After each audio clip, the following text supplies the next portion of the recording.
গল্প হারিয়ে গেলে খুঁজবে না তো। লেখিকা তৃষা খাতুন। সম্পূর্ণ গল্প।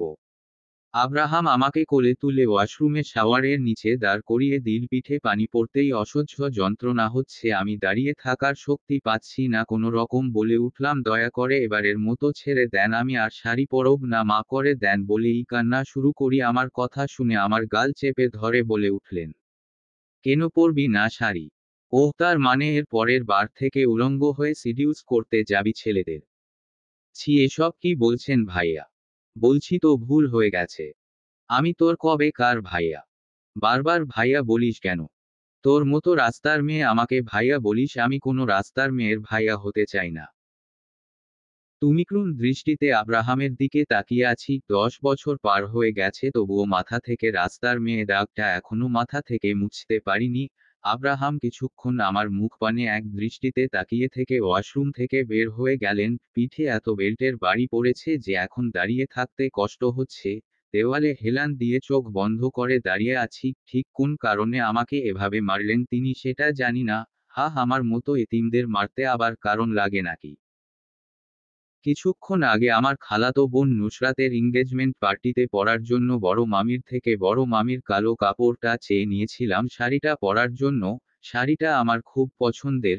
শাড়িটা পরে সুন্দর করে সাজুগুজু করেছিলাম, আর আমি বলে আগুন সুন্দরী, এটা আমার কথা না, এটা লোকে বলে। কিন্তু শাড়িটা আর দ্বিতীয়বার পরার অবস্থায় নেই। আব্রাহাম শাড়িটা ছিঁড়ে ফেলছেন। কিন্তু সন্ধ্যা থেকে এখন পর্যন্ত আমি কোনো ভুল করেছি বলে মনে হচ্ছে না, তাহলে তিনি এমন করলেন কেন?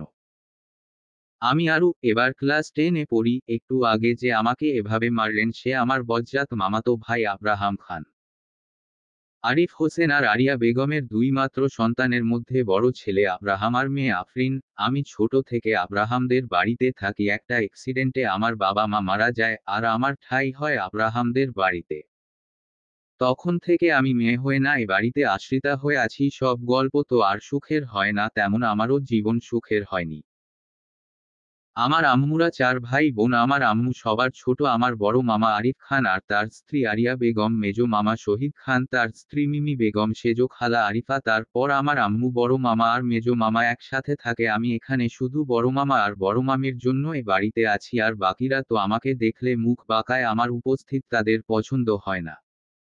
রাত হয়েছে অনেকক্ষণ, হয়তো বড় মামি আর বড় মামা চলে এসেছেন। নিচে যাব যাব করেও শক্তিতে কুলাতে না পেরে বিছানায় গা মেলে দিলাম। যখন থেকে ভালোবাসার মানে বুঝেছি তখন থেকে হঠাৎ কারো ডাকে আমার ঘুম ভেঙে যায়। চোখ বন্ধ করে আছি, চোখ খুলতে পারছি না, তাও কোনো রকম উঠে বসে চোখ হালকা করে খুলে দেখি বড় মামি। কি হয়েছে রে মা তোর? কখন থেকে ডাকছি তোকে বড় মামি। ওহ মামি তুমি, সরি গো, আমার না আজ উঠতে দেরি হয়ে গেছে। আরু সমস্যা নাই, ও একদিন দেরি হতেই পারে বড় মামি। রিম আসলে আমার কথাটা শেষ করার আগেই নিচে চিৎকার চেঁচামেচিতে বড় মামি নিচে চলে গেল। আমি কোনো রকম ফ্রেশ হয়ে বাথটাবটা চেঞ্জ করে একটা 3 পিস পরে নিচের দিকে দৌড় দিলাম। আরু নিচে গিয়ে দাঁড়াতেই মেজো মামি আমার গালে একটা চড় মেরে আমাকে ধাক্কা মেরে নিচে ফেলে দিয়ে চিৎকার করে বলে উঠলেন, তোর সাহস কি রে হয় কাল পার্টিতে যাওয়ার? তোর এ চেহারা নিয়ে খুব দেমাগ না? আমার ভাইয়ের ছেলের সাথে তোর কি হ্যাঁ নাকি যৌবনের জ্বালা মিটানোর জন্য ছেলে খুঁজছিস? আর আমার ভাইয়ের ছেলেকে আলা ভুলা ভেবে রূপের জালে ফাঁসাতে চাইছিল বলেই আমার পেটে এক লাথি মারতে যায়। তখন বড় মামি মেজো মামিকে ধাক্কা দিয়ে সরিয়ে মেঝে থেকে আমাকে তুলে বুকে জড়িয়ে নেয়। আমি তো হতবাক, আমি কি করব বুঝতে পারছি না। মেজো মামির কথা শুনে লজ্জায় আমার মরে যেতে ইচ্ছা করছে। আমার চোখ দিয়ে টপ টপ করে পানি গড়িয়ে পড়ছে। সকলে ড্রয়িং রুমে বসে আড্ডা দিচ্ছে। হঠাৎ মেজো মামির ফোনে একটা কল আসে। সেটা রিসিভ করার পর মামি জোরে জোরে চিৎকার করে আমাকে ডাকতে থাকে, আর নিচে আসা মাত্রই আমার ওপর আক্রমণ করে। আমি চোখ তুলে সামনে তাকিয়ে দেখি সেখানে সকলে উপস্থিত, শুধু বড় মামা আর আব্রাহাম বাদে। সকলে আমার মার খাওয়া আর বেউজতি দেখে মজা নিচ্ছে। তোমার এত বড় সাহস আমাকে ধাক্কা মারো মেজমামি? তোমার সাহস কি করে হয়? তুমি ওকে এভাবে আঘাত করো বড় মামি? ভাবি তুমি এ রাস্তার মেয়ের জন্য আমার সাথে এভাবে কথা বলো মেজমামি? তুমি যেমন আচরণ করছো তাতে এর থেকে ভালো ব্যবহার আমার থেকে আশা করো না বড় মামি। তেমন গাছ তেমনই ফল, ওর মা ছিল একটা চরিত্রহীন, আর তার পেটেরটা আর মেজো মামি মিমি বলেই চিৎকার করে উঠে বড় মামি। চিৎকার করে লাভ নেই ভাবি, ওর মা যদি এতই ভালো তাহলে বিয়ের দিন বিয়ের আসর থেকে পালিয়ে যায় কেন? সে একটা বেশ, কথাটা শেষ করার আগেই কারো হুঙ্কারে সবাই চমকে উঠে সামনে তাকিয়ে দেখে যেমন গাছ তার তেমনি ফল, ওর মা ছিল একটা, কথাটা শেষ করার আগেই কারো হুঙ্কারে সবাই চমকে উঠে সামনে তাকিয়ে দেখে আব্রাহাম দাঁড়িয়ে আছে। কিছুক্ষণ আগে যেখানে এত চিৎকার চেঁচামেচি হচ্ছিল এখন সেখানে নীরবতা বিরাজ করছে। নীরবতা ভেঙ্গে আব্রাহাম বলে উঠে, একটু আগে কি যেন বলছিলেন চাচি, আবার বলুন তো? আসলে কথাটা আমি ভালো করে শুনতে পাইনি আব্রাহাম। আমি বললাম গাছ যেমনই তার ফল ও তেমনি, আর ওর মা ছিল একটা চরিত্রহীন, তার মেয়ে আবার না কত ভালো হবে ও মেজো মামি। চাচি বলেই চেঁচিয়ে উঠি আব্রাহাম, মিমি ভালো হবে না বলে দিচ্ছি বড় মামি। কি ভালো হবে না? হ্যাঁ, আমি কি কিছু ভুল বলেছি নাকি? সিমি যদি এতই ভালো তাহলে বিয়ের আগে দিন পালিয়ে গেল কেন? বাপ ভাইয়ের মুখে চুনকালি মাখিয়ে মেজো মামি। চাচি আপনি কার সম্পর্কে কি বলছেন ভেবে বলছেন তো আব্রাহাম? আমি ঠিক বলছি, তোমার ফুফি আর তার মেয়ে এত ভালো, তাহলে ওর মা কেন আমার ভাইকে বিয়ে করলো না? কেন পালিয়ে গেল বল? আমার বাবার বাড়ির লোকজন সেদিন কতটা অসম্মানিত হতে হয়েছিল মেজো মামি। তো কি করতো? আপনার লম্পট চরিত্রহীন ভাইকে বিয়ে করতো নাকি আব্রাহাম? আব্রাহাম মুখ সামলে কথা বলো মেজমামি। কেন গায়ে ফোস্কা পড়ে নাকি? সত্যি কথা শুনে চাচি আব্রাহাম। আমার ভাইয়ের সম্পর্কে কথা বলার সাহস কোথায় পাও মেজো মামি? আপনার সাহস কি করে হয় আমার ফুফির সম্পর্কে কথা বলার? কথাটা একটু জোরে বলে উঠি আব্রাহাম। আব্রাহামের কথা শুনে সবাই কেঁপে উঠে। আব্রাহাম রাখি আর বদমেজাজি ছেলে, সে এত শান্ত হয়ে কথা বলছে, তার মানে সে ভয়ঙ্কর রেগে গেছে। সে রেগে গেলে কেমন যেন শান্ত হয়ে যায়, তেমন ঝড় উঠার আগে সব শান্ত তেমন। আর আব্রাহাম হলো ঠান্ডা মাথায় বাস দেওয়ার লোক। আব্রাহাম তুমি আমার সাথে এভাবে কথা বলতে পারো না মেজো মামি। আমি কি পারি আর না পারি সবাই জানে তা আব্রাহাম। তোমার ফুফি রং মেয়েকে সাবধান করে দাও, ও যেন আমার ভাইয়ের ছেলের আশেপাশেও না যায়। আর আমি যদি জানতে পারি ও আমার ভাইয়ের ছেলের সাথে কথা বলার চেষ্টা করছে তাহলে ওর কি হাল করব দেখে নিও মেজমামি। তাহলে আপনি আপনার ভাতিজা রাফিকে সাবধান করুন, আরুর সাথে না মিশে। আব্রাহামের ফ্রেন্ড রাফি মেজো মামির ভাইয়ের ছেলে। আব্রাহাম আমার সামনে এসে আমার গালে একটা চড় মেরে বলল, তোকে না বারণ করেছিলাম পার্টিতে যেতে, তাও কেন গেলি? হ্যাঁ কেন গেলি বলেই চেঁচিয়ে উঠে পুরুষালী হাতের চড় খেয়ে আমার ঠোঁট ফেটে রক্ত পড়ছে। আর কাল রাতেও মার সাথে সকালের মার মেজো মামির কথা সব একসাথে নিতে না পেরে ওখানে মাথা ঘুরে পড়ে যায়। আরু চোখে আলো লাগায়, চোখ মুখ কুঁচকে চোখ মিটমিট করে খুলে দেখি আমি আমার ঘরে। দেওয়ার ঘড়ির দিকে তাকিয়ে দেখি বিকাল 3:30 বাজে। আস্তে আস্তে সকালের সব ঘটনা মনে পড়ে গেল। সেই সাথে বুকের যন্ত্রণা, বুকের ভিতর যে ব্যথা করছে, নিঃশ্বাস বন্ধ হয়ে আসছে, চোখে অন্ধকার দেখছি। চোখ বুজে মাথাটা বালিশে এলিয়ে দিলাম, মনে মনে আল্লাহকে স্মরণ করছি। যার কেউ নেই তার আল্লাহ আছে, আল্লাহ ছাড়া আমার মতো এতিমদের কেউ ভালোবাসে না। 2 দিন আগে যখন খালামণি এ বাড়িতে আসে এঙ্গেজমেন্টের জন্য দাওয়াত দিতে, তখন আমাকে দেখে খালামণি আমাকেও যেতে বলে পার্টিতে। খালামণি সবার থেকে আলাদা, সে আমাকে ভালোবেসে আপন করে নেয় না, আবার আমাকে দূরে সরিয়েও দেয় না। আমি মাঝে মাঝে খেয়াল করি খালামণি আমার দিকে এক দৃষ্টিতে তাকিয়ে থাকে। সবাই যখন শপিং এ যাওয়ার সময় আমাকে ডাকে বড় মামি, তখন আব্রাহাম ভাইয়া আমাকে বলে, তুই কোথাও যাচ্ছিস না, সোজা নিজের রুমে গিয়ে পড়তে বসো। আব্রাহাম এমন করেন কেন আব্রাহাম ভাইয়া? আরু এই তোর সাহস তো কম না আমার মুখের উপর কথা বলিস? আব্রাহাম আব্রাহামও আসুক না আমার সাথে বড় মামি।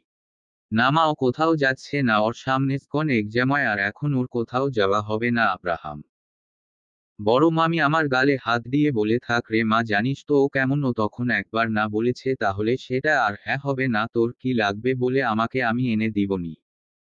আমি বললাম আমার কিছু লাগবে না বলেই আমার রুমে এসে শুয়ে পড়লাম। সন্ধ্যার পর শপিং থেকে সবাই আসলো, তখন আমি আমার রুমে শুয়ে আছি। আমার রুমের পাশে আব্রাহাম ভাইয়ের রুম। বড় মামি আমার জন্য একটা 3 পিস এনেছে, সেটা আমাকে আমার রুমে দিতে এসে দেখে আমি শুয়ে আছি, তখন বিছানায় বসে আমার মাথায় হাত বুলিয়ে দিচ্ছে আর কপালে একটা চুমু দিল। সাথে সাথে চোখ খুলে বড় মামির দিকে তাকিয়ে বললাম, তোমার গায়ে না আমি মামা গন্ধ পাই? আরুর কথা শুনে বড় মামি একটা হাসি দিয়ে বলে উঠলেন, আরে পাগল, আমি তো তোর মা। আমার কপালে একটা চুমু দিয়ে বলল, এটা তোর জন্য এনেছি আমি, এখন খেতে আয় বলেই চলে গেল। রাতে খাবার টেবিলে বসে বড় মামু বলেন নুসরাত আপুর এঙ্গেজমেন্ট এ বাড়ি থেকে অনুষ্ঠান হবে, তখন আব্রাহাম ভাইয়া বলেন তা বেশ, এখান থেকেই হোক না কেন অনুষ্ঠান, আরু যেন পার্টিতে না যায়। আব্রাহাম: কেন, অনুষ্ঠানে আমি গেলে কি হবে আরু? আমি তখন বলেছি তখন তুই যাবি না। আব্রাহাম: আব্রাহাম ভাইয়ের কথাটা শুনে আমার খুব মন খারাপ হয়ে গেল। আমার কেউ নেই তাই তারা এমন আচরণ করে। আচ্ছা, আমার যদি মা বাবা থাকতো তাহলে আমি ও কি মাহিমার মায়া আপুর মতো এত ভালোবাসা পেতাম? মা আরুর মেজো মামির ছেলে মেয়ে।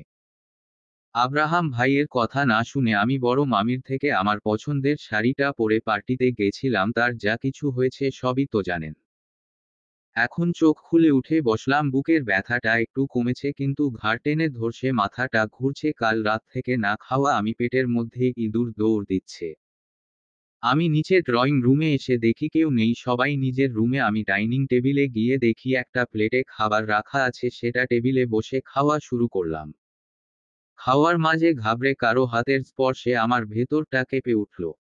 আমি নিচে ড্রয়িং রুমে এসে দেখি কেউ নেই, সবাই নিজের রুমে। আমি ডাইনিং টেবিলে গিয়ে দেখি একটা প্লেটে খাবার রাখা আছে, সেটা টেবিলে বসে খাওয়া শুরু করলাম। খাওয়ার মাঝে ঘাড়ে কারো হাতের স্পর্শে আমার ভেতরটা কেঁপে উঠল। পিছে তাকিয়ে দেখি আব্রাহাম ভাইয়া। ভাইয়া, আপনি এখানে? আপনার কিছু লাগবে? Uru. আমার বাড়ি, আমি যেখানে খুশি যাব, তার কৈফিয়ত তোকে দিতে হবে। আমার কথাটা দাঁতে দাঁত চেপে কথাটা বলে উঠলেন। আরে না, আমি ওভাবে বলিনি আরু। তো কিভাবে বললি আব্রাহাম?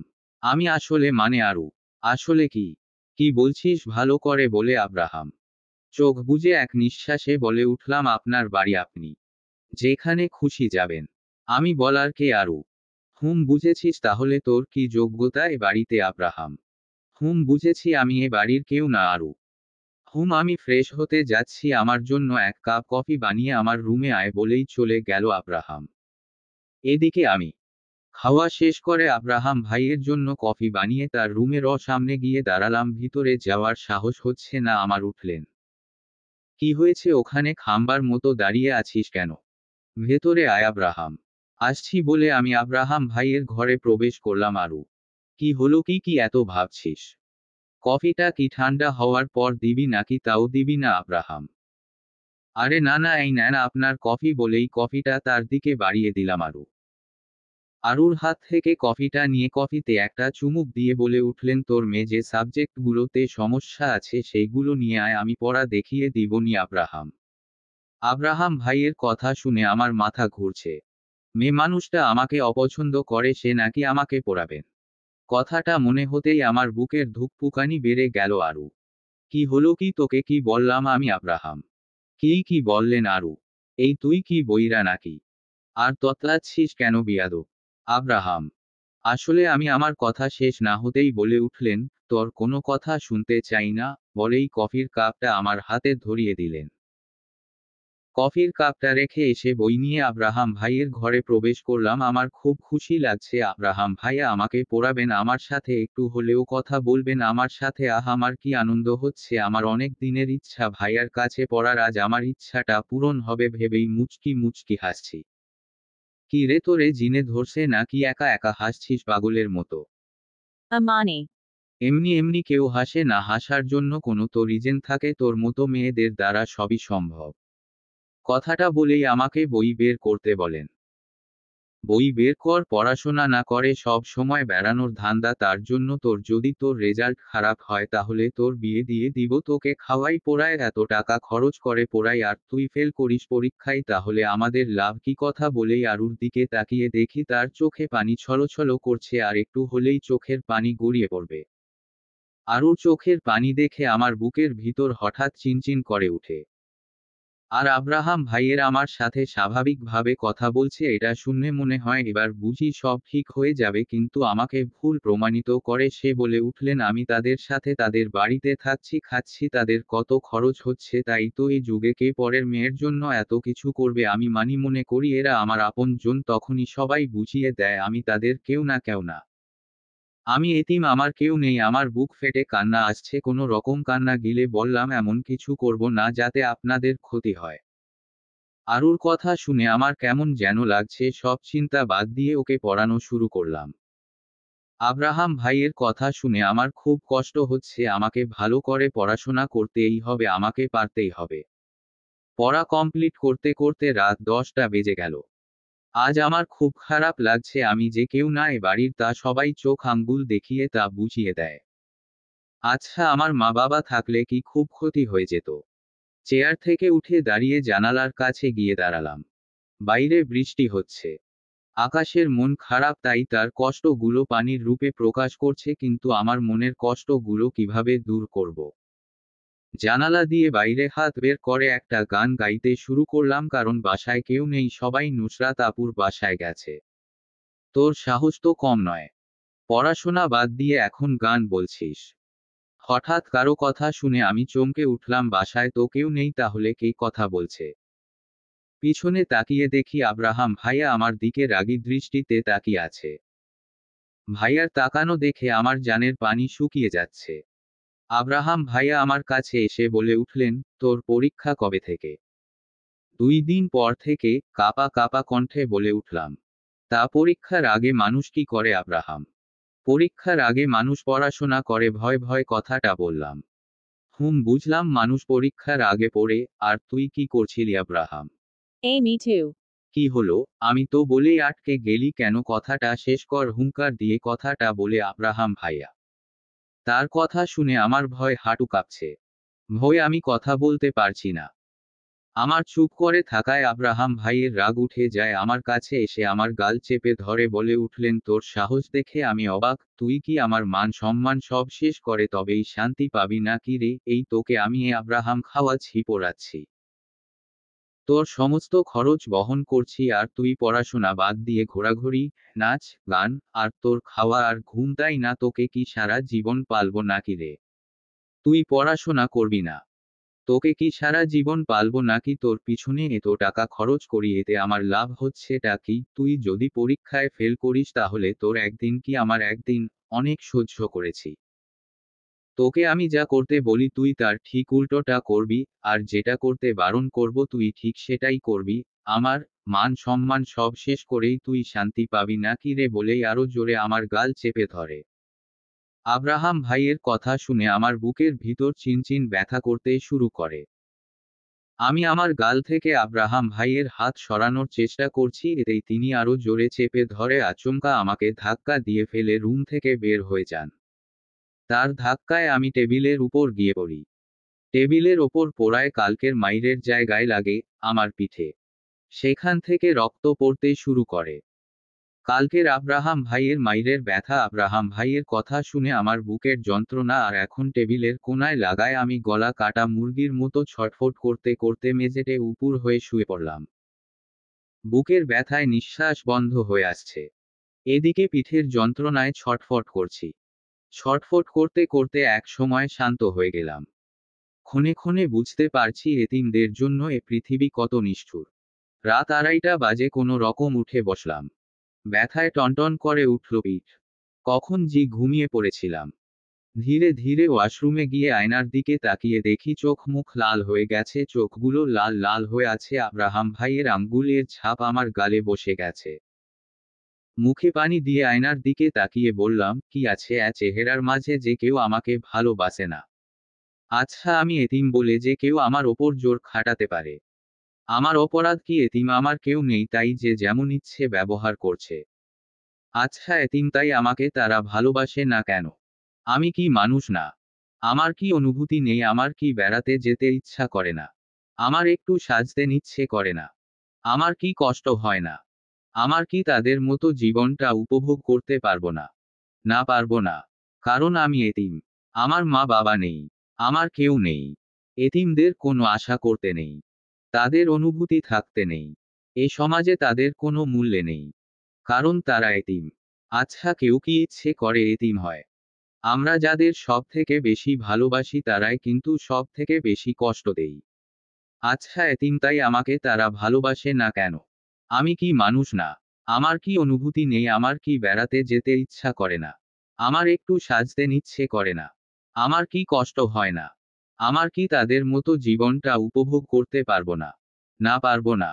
কারণ আমি এতিম। আমার মা বাবা নেই। আমার কেউ নেই। এতিমদের কোনো আশা করতে নেই। তাদের অনুভূতি থাকতে নেই। এ সমাজে তাদের কোনো মূল্য নেই। কারণ তারা এতিম। সকাল সকাল আমার গায়ে পানি পড়ায় চমকে উঠি। সে সাথে আমার বুকের ভিতর যন্ত্রণা শুরু হয়ে গেল। কয়েকদিন যাবৎ বুকের ব্যথাটা একটু বেশি হচ্ছে। সামনে তাকিয়ে দেখি আব্রাহাম ভাইয়া। কি রে, তোর সাহস দেখে আমি অবাক। তুই জানিস আমি প্রতিদিন সকালে তোর হাতের তৈরি কফি খাই। আর তুই কফি না বানিয়ে ঘুমাচ্ছিস। সরি, আমার ভুল হয়ে গেছে, আমি এখনই কফি বানিয়ে আনছি, আপনি একটু অপেক্ষা করুন। বলে তারা হুড়া করে খাট থেকে নামতেই প্লাজুর সাথে পা বেঁধে পড়ে গেলাম। আমার পড়ে যাওয়া দেখে তিনি বিরক্ত হয়ে বললেন, ঠিক মতো হাঁটা চলা করতে পারিস না? আব্রাহাম ভাইয়ের কথা শুনে আমার চোখ দিয়ে টপটপ করে পানি গড়িয়ে পড়ছে। আমার কান্না দেখে তিনি আবার বলে উঠলেন, রাস্তার মেয়ের মতো শুধু ঢং করতে পারিস, আর একটু কিছু হলেই শুধু চোখের জল ফেলা ছাড়া আর কি পারিস, যত সব নেকামি। বলেই রুম থেকে বের হয়ে যান। এদিকে তার যাওয়ার দিকে এক দৃষ্টিতে তাকিয়ে থাকি। আব্রাহাম ভাইয়ের জন্য কফি বানিয়ে তার রুমে গেলাম। হঠাৎ তিনি বলেন, তোর মধ্যে কি ম্যানার্স নেই? কারো রুমে ঢুকতে হলে তার পারমিশন নিতে হয়। সব ভুলে গেছিস নাকি? সরি, আমার ভুল হয়ে গেছে। আসলে তাড়াহুড়াই। Huma. আমি যেই না রুম থেকে বের হয়ে যাব অমনি পেছনে থেকে তিনি আমাকে বেঁকে উঠেন। তোকে কি যেতে বলেছি? পিছনে ফিরে তাকাতেই তিনি বলে উঠলেন, ওয়াশরুমে আমার জামা কাপড় ভিজিয়ে রাখা আছে, ধুয়ে ছাদে শুকাতে দিয়ে আয়। তার কথা মতো তার ওয়াশরুমে গিয়ে তার জামা কাপড় সব ধুয়ে ছাদে শুকাতে দিয়ে আসলাম। আমার রুমে এসে শুয়ে পড়লাম। কাল রাত থেকে জড়ো। আব্রাহাম ভাইয়ের জামা কাপড় ধুতে গিয়ে আমি ভিজে গেছি, তারপর থেকে জড়োটা বেড়ে গেছে। জোরের ঘরে সব ঘোলাটা দেখছি। মাথাটা প্রচণ্ড ব্যথা করছে। আমার মায়ের কথা মনে পড়ছে, ছোটবেলায় মা যেমন মাথায় হাত বুলিয়ে দিত ঘুম পাড়ানি খেয়ে। ইস, আমার যদি মা বেঁচে থাকতো, তাহলে নিশ্চয়ই আমার এ অবস্থায় আমার পাশে বসে আমার মাথায় হাত বুলিয়ে দিত, আমার জন্য অস্থির হয়ে যেত। ছোটবেলার মতো বাবা আমার পছন্দের খাবার নিয়ে এসে খাইয়ে দিত। প্রতিদিন সকালে আমাকে নিয়ে হাঁটতে যেত। প্রতি সপ্তাহে রেস্টুরেন্টে খেতে নিয়ে যেত। আর এখন বছরে একদিনও বাইরে খেতে যাওয়া হয় না। আমার প্রতি সপ্তাহে রেস্টুরেন্টে খেতে যাওয়া হয় না। আমাকে সবাই অবহেলা করে, কি তারা তো ঠিকই বেড়াতে যাচ্ছে, রেস্টুরেন্টে খেতে যাচ্ছে, কি আমাকে তো সাথে নেই না তারা? আমার মা বাবা থাকলে আমাকে এত মানুষের কটু কথা শুনতে হতো না। আমাকে কারো বাড়িতে আশ্রিতা হয়ে থাকতে হতো না। আমার বাবা মা থাকলে আমিও আর 5টা মানুষের মতো জীবনযাপন করতে পারতাম। আমি এতিম না হলে আমার জন্য আমার বাবা মা চিন্তা করত। আমাকে খুব ভালোবাসতো। আমাকে আদর করত। আমার মা থাকলে আমাকে বুকে নিয়ে ঘুমাতো। আমার বাবা থাকলে কি আমাকে ফুচকা আইসক্রিম খাওয়াতে নিয়ে যেত। যখন দেখি ছোট ছোট ছেলেমেয়েরা তাদের মা বাবার সাথে ঘুরতে যায়, তখন আমার বুক ফেটে কান্না আসে। তখন কোনো বাচ্চাকে দেখি মা বাবার সাথে স্কুলে যাচ্ছে, তখন মনে হয় আমার বাবা মা থাকলে বুঝি আমাকে এমন করে ঘুরতে নিয়ে যেত, আমাকে কে স্কুলে পৌঁছে দিত। বুকের ভিতর থেকে একটা দীর্ঘশ্বাস বেরিয়ে আসে। আমার তো মা বাবা নেই। আমার এমন করে কখনো ঘোরা হবে না। আমাকে কেউ স্কুলে পৌঁছে দিবে না। মাঝে মাঝে আমার খুব কান্না পাই। আমার যদি মা বাবা থাকতো তাহলে কি খুব বেশি ক্ষতি হয়ে যেত? আল্লাহ যা করে ভালোর জন্য করে। আল্লাহ হয়তো আমার ভালোর জন্য আমাকে এতিম করে দিয়েছে। এগুলো ভাবতে ভাবতে ঘুমিয়ে পড়েছিলাম। বড় মামির ডাকে আমার ঘুম ভেঙে যায়। আমি চোখ বন্ধ করে আছি। মাথা ব্যথা এখনো করছে। পুর শরীর ব্যথা, আর গলা শুকিয়ে কাঠ হয়ে গেছে। বড় মামি আমার মাথায় হাত দিতেই চমকে উঠেন। আমার শরীর তখন জোরে পুড়ে যাচ্ছে। আমি বড় মামিকে বললাম, বড় মামি আমাকে একটু পানি খাওয়াবে, আমার গলাটা না শুকিয়ে কাঠ হয়ে গেছে। বড় মামি আমার কথা শুনে আমাকে তুলে বসাতে গিয়ে আমার পিঠে হাত দিতেই আমি আহ করে উঠি। আমার আহ শব্দ করাতে বড় মামি অবাক হয়ে যায়। তিনি আমাকে বলেন, কি হয়েছে রে মা, তোর পিঠে আমি হাত দিতেই তুই আহ করে উঠলি? কিছু না মামি, বাদ দাও। তুমি আমাকে পানি খাওয়াও। কিছু না মানে, কি হয়েছে বল। বললাম তো কিছু হয়নি। কিছু হয়নি। বর মামি যখন জিজ্ঞেস করলো আমার কি হয়েছে, তখন আমার বুক ফেটে কান্না আসছে। কোনো রকম কান্না গিলে বসে আছি। তুমি যায় পানি দাও। সত্যি তো কিছু হয়নি। দিচ্ছি বলে বড় মামি আমাকে পানি খাইয়ে রুম থেকে বের হয়ে যান। আমি বিছানায় শুয়ে পিঠের ব্যথায় টনটন করছে। আমি কান্না আটকানোর চেষ্টা করছি, কিন্তু কিছুতেই পারছি না কান্না থামাতে। আজ মায়ের কথা খুব মনে পড়ছে। মায়ের গন্ধ শুঁকতে ইচ্ছা করছে। ছোটবেলায় যেমন মায়ের কোলে থাকলে মায়ের শরীর থেকে মামা গন্ধ পেতাম। বড় মামি আমার জন্য ঝাল ঝাল নুডলস রান্না করে এনে আমার মাথায় হাত বুলিয়ে দিতে দিতে বললেন, উঠো তো মা, দেখ তোর জন্য ঝাল ঝাল নুডলস রান্না করে এনেছি। এটা খেয়ে দেখ, তোর ভালো লাগবে। বলেই আমাকে খাইয়ে দিতে থাকলেন। আমি বড় মামিকে বলে উঠলাম, জানো মামি, তোমার শরীর থেকে আমি মামা গন্ধ পাই। আজ তুমি প্লিজ রাতে আমার সাথে থেকো। আজ না আমার মা বাবার কথা খুব মনে পড়ছে। রাতে বড় মামি আমার সাথে ছিল। আমার মাথায় বিলি কেটে দিচ্ছিল। বড় মামির গা থেকে মামা গন্ধ পাচ্ছি। বড় মামিকে জড়িয়ে ধরে ঘুমাচ্ছি। সকালবেলা ঘুম থেকে উঠে ফ্রেশ হয়ে আব্রাহাম ভাইয়ের জন্য কফি বানিয়ে তার রুমে দরজায় নক করলাম। আসবো ভাইয়া, ভিতর থেকে বলে উঠলেন। আয় ভিতরে। রুমে ভিতর ঢুকে দেখলাম তিনি আয়নার সামনে দাঁড়িয়ে রেডি হচ্ছেন। আমি তার দিকে এক দৃষ্টিতে তাকিয়ে আছি। মানুষটা যাই পরে তাকে তাতেই সুন্দর লাগে।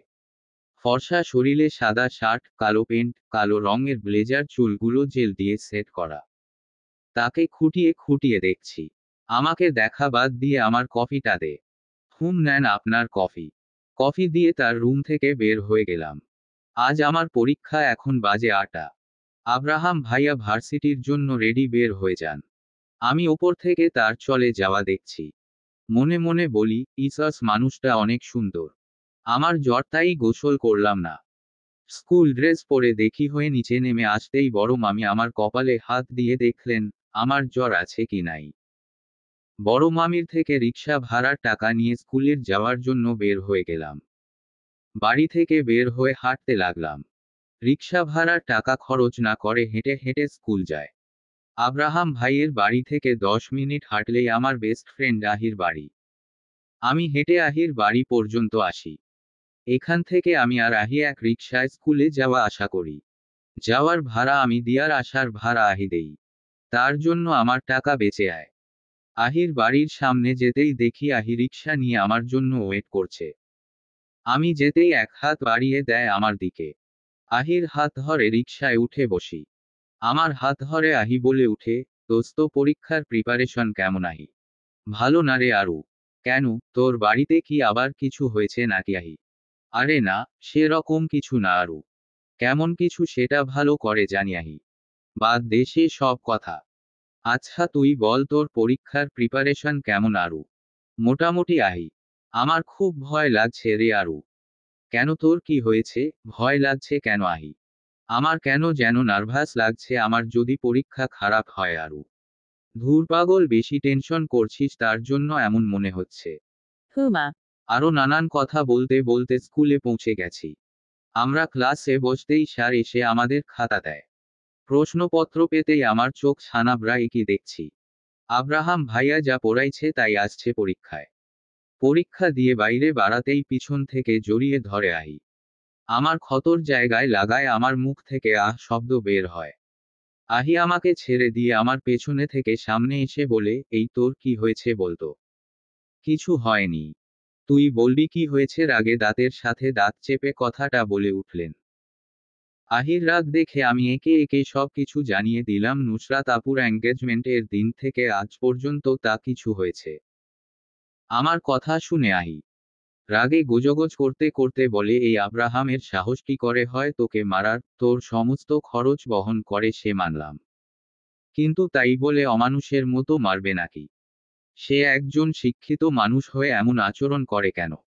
আর এ তোর ওই কুটনি মামিকে আমি কোন দিন গলা চিপে ধরব? শালির হাত আর মুখ চলছে না। তুই হয়ে সহ্য করছিস, আমি হলে তার গলা চিপে ধরতাম। তোর মামা কি দেখে জি পাগল হয়ে গেছিল? চল তুই আমার সাথে ফার্মেসিতে, বলেই আমার হাত ধরে টেনে রিকশায় উঠলেন। আমি এক দৃষ্টিতে তাকিয়ে আছি আহির দিকে। আজ থেকে 10 বছর আগে এ মানুষটার সাথে আমার পরিচয়। ও না থাকলে আমার কি যে হতো? আমার না বলা কথাগুলো কেমন করে যেন বুঝে যায় সে। আহির রাগ দেখে আমার আজ থেকে প্রায় 10 বছর আগের কথা মনে পড়ে গেল। 10 বছর আগে মা বাবা মারা যাওয়ার পর আমার ঠাঁই হয়েছে নানা বাড়িতে। মেজো মামি তো আমাকে দেখে ক্ষোভে ফেটে পড়েন। তিনি বসার ঘরে সবাইকে জড়ো করে বলে উঠলেন, এ মেয়েকে আমি এ বাড়িতে রাখবো না। মেজো মামির কথা শুনে বড় মামি বলল, মিমি, এ বাড়ি তোমার আমার নয়, বাড়ির মালিক বাবা। তার বাড়িতে তিনি কাকে রাখবেন সেটা তার ব্যাপার। নানু ভাই আমার দিকে এক দৃষ্টিতে তাকিয়ে আছেন। আমি দেখতে একদম আমার মায়ের মতো। নানু ভাই তার ছোট মেয়েকে হারিয়ে পাগল প্রায়। তিনি আমাকে জড়িয়ে ধরে চুমু খাচ্ছে আর বলছে, এ আমার সিমেন্ট মেয়ে, আমার ছোট পরীর আরেকটা ছোট পরী, আমি তোকে কোথাও যেতে দিব না, কোথাও না। মেজো মামি আবার বলে উঠলেন, এর মায়ের জন্য আমার বাবার বাড়ির লোকজনকে অনেক অপমানিত হতে হয়েছিল, সাথে এ বাড়িরও লোকজনকেও। কিভাবে ভুলে গেলেন সে সব? বাড়ি ভর্তি মানুষ ছি ছি করেছে আমাদের সিমির জন্য। বড় মামা বলে উঠলেন, আমাদের ভুলের জন্য সেই দিন সিমি পালিয়ে গিয়েছিল। আমরা যদি তার পছন্দ মেনে নিতাম তাহলে এদিন আর দেখা লাগতো না। মেজো মামির আগে গোজগোজ করতে করতে বলে উঠলেন, বড় ভাই আপনি কি বলতে চান আমার ভাইয়ের সাথে বিয়ে ঠিক হওয়ায় এমন হয়েছে? বড় মামি বলে, ভুল যেহেতু আমাদের দ্বারা হয়ে গেছে সেটা তো স্বীকার করতে হবে নাকি?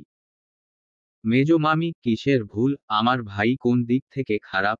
আপনাদের সাত কপালের ভাগ্যে আমার ভাই আপনাদের ওই চরিত্রহীন সিমিকে সবকিছু জানার পরও বিয়ে করতে রাজি হয়েছিল।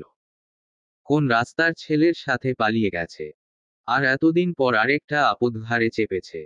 আমি বলে দিচ্ছি এ মেয়ের কোন খরচ আমরা দিব না। মেজো মামির কথা শুনে নানু ভাই বলে, তোমাদের কারো দোষ নাই, সব দোষ আমার। আমি কেন আমার মেয়ের কথাটা শুনলাম না? তার কথা শুনলে আমার আজ এদিন দেখতে হতো না। আমার বুকের যে কি হচ্ছে তোমাদের বলে বুঝাতে পারবো না। একজন বাবার কি যে কষ্ট সে জীবিত থাকা অবস্থায় তার মৃত সন্তানের লাশের খাটিয়া বহন করা। এ নিষ্পাপ বাচ্চাটার কি হবে? সে যে এতিম হয়ে গেল, এতিম হয়ে গেল। নানুর কথা শুনে বড় মামা বলে উঠলেন, আরও আমার কাছে থাকবে। আমি আব্রাহাম আর আফরিনকে যখন পালতে পারছি সেরকম আরও আমার আরেকটা মেয়ে হয়ে থাকলো। সেই ঘটনার 2 মাস পরে নানা ভাই মারা যায় আর এভাবেই চলছে আমার জীবন। আহির ডাকে আমার ঘোর কাটে। আগেরও কথাগুলো মনে পড়ায় আমার আগের ঘটনাগুলো চোখের সামনে ভেসে উঠছিল। এই আরও কি হয়েছে রে তোরে, কি ভাবছিস? কখন থেকে তোকে ডাকছি, শরীরে আমি শুনতে পাইনি। চল আমার সাথে। যাচ্ছি। ফার্মেসিতে গিয়ে আমি ব্যথার, গ্যাসের আর বুক যন্ত্রণা করার কথা বলল আপু, আপনি ডাক্তার দেখান, আমার মনে হয় আপনার মনে হয় হার্টের প্রবলেম আছে, তাই আপনি তাড়াতাড়ি ডাক্তার দেখান। লোকটার কথা শুনে আহিও বলল, দোস্ত এভাবে বসে থাকিস না, আগে ডাক্তার দেখাতে হবে। সে যে ওষুধগুলো নিলাম তার দাম পরিশোধ করে বাসায় যাওয়ার জন্য রওনা দিলাম। আজ বাসায় যেতে দেরি হয়ে গেছে। বাসায় প্রবেশ করতে বুঝতে পারলাম বাসায় অনেক মেহমান আসছে। আমি কোনো দিকে না তাকিয়ে সোজা আমার রুমে এসে শুয়ে পড়লাম। আজ আমার খুব শরীর খারাপ করছে। মাথা ঘুরছে, বমি বমি ভাব হচ্ছে, কিন্তু বমি হচ্ছে না। রাত 9টা বাজে, আমি স্কুল থেকে এসে শুয়ে পড়েছিলাম, তখন 3টা বাজে আর এখন 9টা বাজে। আমি এতক্ষণ ঘুমিয়েছিলাম। ফ্রেশ হয়ে নিচে যেতেই দেখি মেজো মামির বাবার বাড়ি থেকে মেজো মামার মা, মেজো মামির ভাইয়ের বউ, তার ছেলে মেয়ে সবাই ডাইনিং টেবিলে বসে আছে। বড় মামি আর মেজো মামি এক এক করে সব খাবার টেবিলে সাজিয়ে রাখছে। বড় মামা আমার দিকে তাকিয়ে বললেন, ওখানে দাঁড়িয়ে আছিস কেন মা, এদিকে আয়, বস আমার পাশে, বলেই তার পাশের চেয়ারে বসতে বলেন। আমি বড় মামার কথা মতো তার পাশের চেয়ারে বসে পড়লাম। আমার ঠিক সামনেই আব্রাহাম ভাইয়া বসে আছেন। তার দিকে তাকাতেই দেখি তিনি আমার দিকে তাকিয়ে আছেন। আমি তাকাতেই চোখাচোখি হয়ে গেল আমাদের। আমি চোখ নামিয়ে অন্য দিকে তাকিয়ে আছি। বড় মামি আমার পাশে এসে আমার কপালে হাত দিয়ে আমার জ্বর চেক করে বলে উঠলেন, তোর তো আবার জ্বর আসছে। দুপুরে তো খাসনি, তোর রুমে গিয়ে দেখি তুই ঘুমাচ্ছিস, তাই আর তোকে ডাকিনি। বড় মামির কথা শেষ হতেই বড় মামা বলে উঠলেন, কাল রেডি হয়ে থাকিস, বিকালে আমি তোকে ডক্টরের কাছে নিয়ে যাবনি। বড় মামি আমাদের সবাইকে খাবার বেড়ে দেয়, সবাই খাওয়া শুরু করে। বড় মামা আমাকে মুখে তুলে খাইয়ে দিতে থাকে। মেজ মামির মা বড় মামার উদ্দেশ্য বলে উঠেন, বলছিলাম কি আরিফ বাবা? মাইয়া, তোমার কাছে আমার একটা আবদার আছে বাবা। কি আবদার মাইমা? আমি বড় মুখ করে তোমার কাছে আবদারটা করছি, তুমি পূরণ কইরো। দেখেন মাইমা, আপনার আবদারটা যদি আমার সাধ্যের মধ্যে হলে আমি অবশ্য পূরণ করার চেষ্টা করব। আমি আমার নাতনি রাইমা জন্য আমাদের আব্রাহামের হাত চাইতে আসছি। আপনার কথা বুঝলাম না। মানে আমি বলতে চাইছি রাশিয়ার সঙ্গে আব্রাহামের বিয়ের ব্যাপারে কথা বলতে চাইছি। মেজ মামির মায়ের কথা শুনে বড় মামা মামি একে অপরের মুখ চাওয়াচাওয়ি করছেন। এদিকে আমার কথাটা শুনে বুকে চিন চিন ব্যথা শুরু হয়ে গেছে। মেজ মামির মায়ের কথা শুনে বড় মামা বলে উঠলেন, ছেলে আমাদের যথেষ্ট বড় হয়েছে।